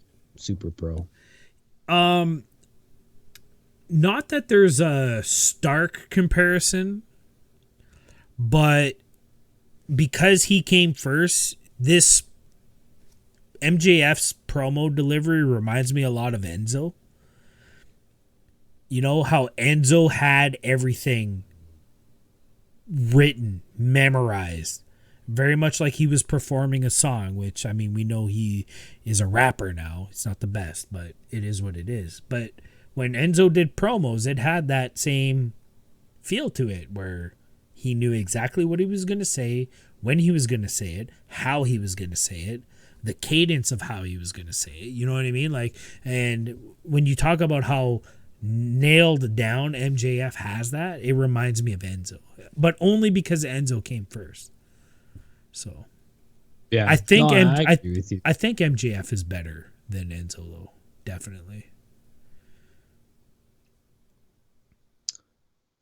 Yeah, I mean that that's a tough comparison. I mean, they're both pretty good at what they do, for sure. Cool. Well, we have yet to hear Moxley's answer to this challenge.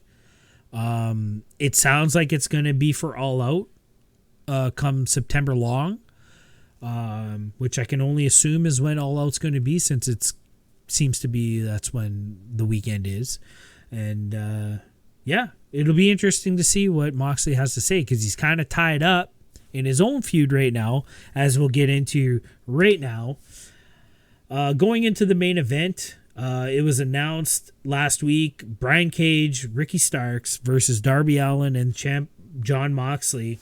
And like we alluded to earlier during Moxley's promo, and how this is really keeping me guessing on what's going to happen, because in my mind, Darby's hurt.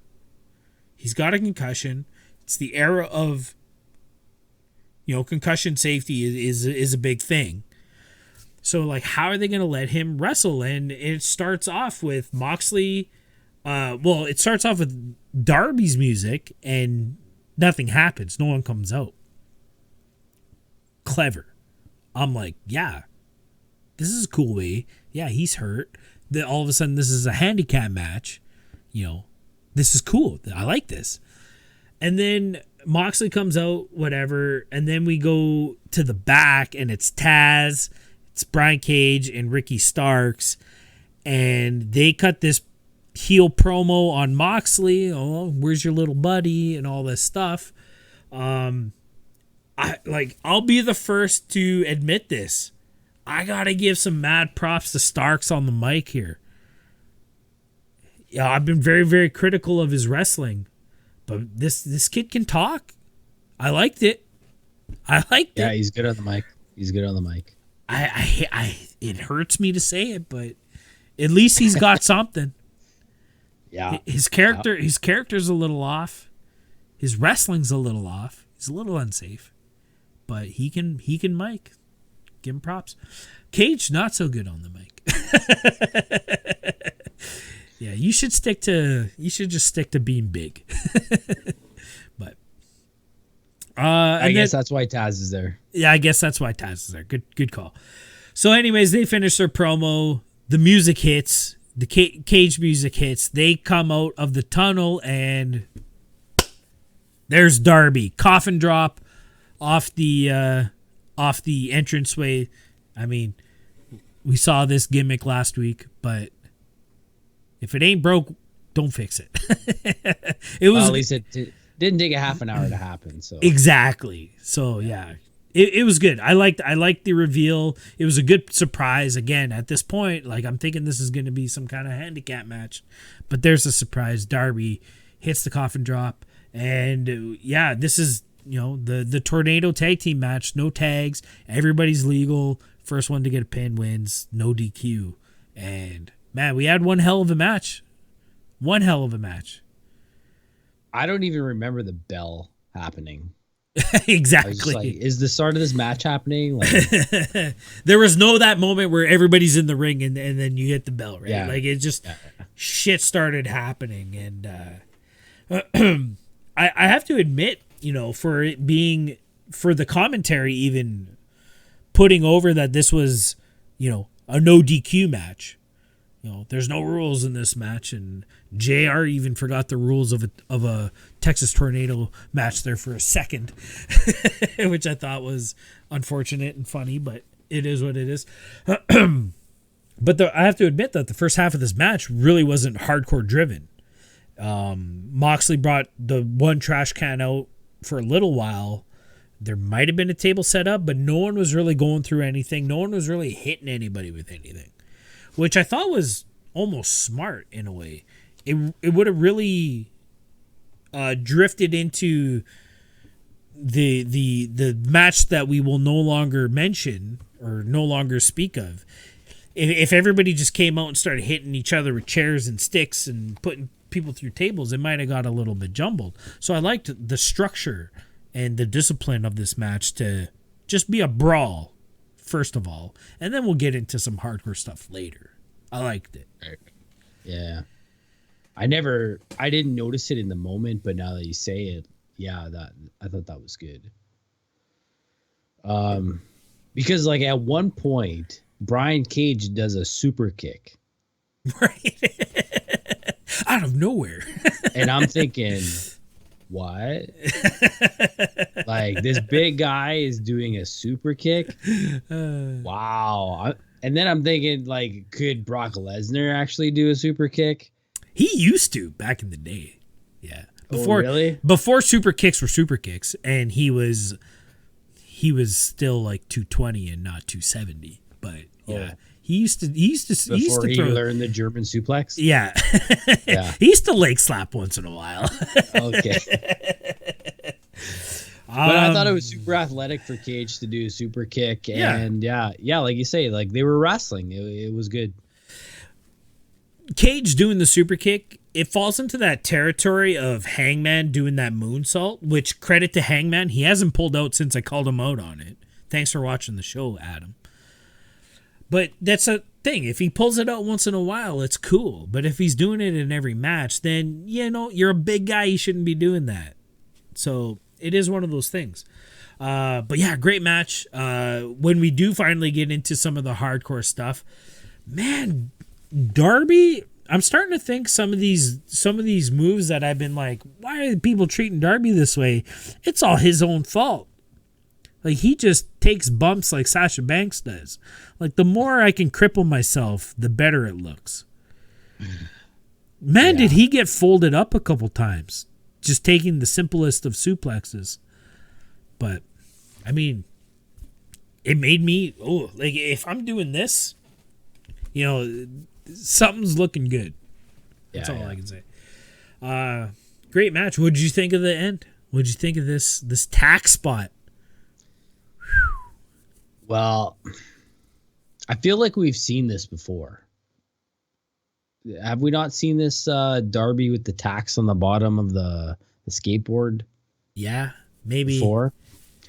Sammy? Now, maybe? I thought maybe he would do the hit over the head, protected. It's not that bad. But he gets up on the top rope. And he's gonna, I don't know what you call this move, basically jump off the top rope onto the skateboard, but land on top of Ricky Starks. Right. I like how this whole sequence plays out, though, because he reveals the skateboard, and then he climbs the ropes, and then Brian Cage is there to interrupt, but then Moxley comes doing this flying Fujiwara armbar, I think is what it's called, and like catches him down Excalibur. But he like flies right into this armbar. It looked so good, and I think because of the focus, you're watching Darby climb the ropes with this tacked skateboard. You almost lose the fact that Moxley does this flying armbar. It was crazy. So saves Darby. Ricky Stark, that gives a chance for Ricky Starks to interrupt, but then Darby's there to kick him away, and then we get the spot. Go ahead. I just loved how that sequence played out. So the bottom of the skateboard is lined with tacks. I'm thinking glued. It had to be. Something to secure them in place. It's not like nails you can nail through or anything. Yeah. Now, so imagine this. He jumps off the top rope onto the skateboard with his feet, lands on Ricky Stark's back, and then slides off. Yeah. Now, some of the tacks came off, which I'm thinking by design, like you would want them to release, but a lot of them did not. And he basically slid that skateboard down Ricky Stark's back with these tacks. And you could see right away that like it scratched the heck out of his back. Now, the first thing I thought was, man, we've been shitting on this guy. But I have a little bit of new respect for Ricky Starks, man, to be able to take that right there. Do you feel that... Are you doing the Dark Order? Or do you have a question? I have a point to make. Okay. Do you feel that this is a receipt for what happened with the ropes? Oh, yeah, maybe. You know, Yeah, I could see like I'm thinking Ricky's a good guy. I feel like, you know, in the back he's like, Darby, holy shit, did I hit you too hard there? You know, are you okay? Whatever. They probably buried the hatchet. Everything's good. But do you think it's like, well, you know, you did me one. I think you're gonna have to take this skateboard spot. Yeah. Yeah. It's how wrestling works. You're probably right. You're always right. I really feel like this does more better for Starks though. Oh, like, for you know, sure. it's just one of those, wow, you took that? Like, I mean, I felt that way. And I was like, I'm Ricky Starks' biggest criticizer up to this point. And I had to like, holy shit, man. Good for you. But like I said, I'm coming into it in the mindset, like, this is a receipt. Like, he's taking his because he kind of did one over on Darby by accident. Good for him for doing that. And yeah, but props for taking that spot. I would not want to take that spot. Holy shit. And then like, do you think he was selling? No, not at all. that hurt, man. But that's the thing, like when you sell, when you're selling a move, you make noise. Like whatever, and you roll around. When shit really hurts, you don't make any noise, and it's all just face. And that's what Ricky was doing. He was, you know what I mean? Like, fuck, did that look like that hurt? And then the camera, props to the truck for getting this, but they get that close up, and you actually see like the blood is being drawn in these lines. It's not the tacks, you know, that we saw last week with Cody and stuff like that. Like, whew, crazy. But that leads into a good end to the match. Yeah, it really was. It was a great spot. That leads into Darby getting the win, getting the pinfall on Starks. Starks had to sit there on his back. He was still arched up. You know, that's what makes me feel like that had to hurt. Holy shit, there was no sell there. But anyways, and then that leads into you know, there's this moment with Darby and Moxley in the ring. Darby's signaling towards the to the belt. At the same time, commentary is talking about how Tony Khan has made this official next week. I believe it was next week. Darby Allin versus Moxley for the AEW Championship. And this is Darby's second title shot. What do you think? Like, predictions? Just what do you think of the situation? Like, do you like where the story is going? Do you know, like, what do you think of the whole situation? I mean, good for Darby. But I feel like with this MJF, you know, not my champion, you already know what the outcome of this match is going to be. For sure. So that's a little bit sucky about it, but I'm sure it'll be a good match. And I'm sure it'll be an ODQ, and I'm sure that there's going to be a skateboard involved. Maybe some barbed wire on a bat. Maybe a bat. Yeah, for sure. I mean, we'll see. Again, this is very similar situation Darby was in the fall when he got his title shot against Jericho. It's like Jericho's already in this feud with Cody. It's very clear that Darby's not going to win this match, which is unfortunate. I want Darby to go into a title match to where I have a feeling that he might pull this off. I don't have that feeling right now. So yeah. It's unfortunate, but good for him. I mean, he's getting to TV time. He's one of the most popular stars on the roster right now. So, and it'll be a good match. It'll definitely be better than the match we shall not speak of. All right, that was a great show. lots of good stuff to talk about there.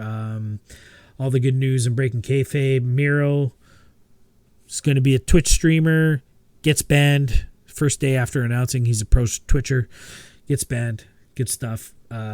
Congratulations and Kairi Sane on a great 3 years in WWE. She accomplished so much. Can't wait to see what she does next. I really want to see a match with Shida. Try to make it happen. Yeah. I love it. Come on, Cody. Yeah. But yeah, other than that, what'd you think of the week of wrestling this week? Good. And like always, can't wait for the next one. For sure. All right, well, let's leave it there. Leave it in the comments below what you thought of this week's wrestling and all that good jazz. Don't forget to like and subscribe. And we'll see y'all next week. Peace out. And go fuck yourself, Peace. Jason. Go Corvette. Go, Jets, go. Oh, go Jets, go. Go Jets, go.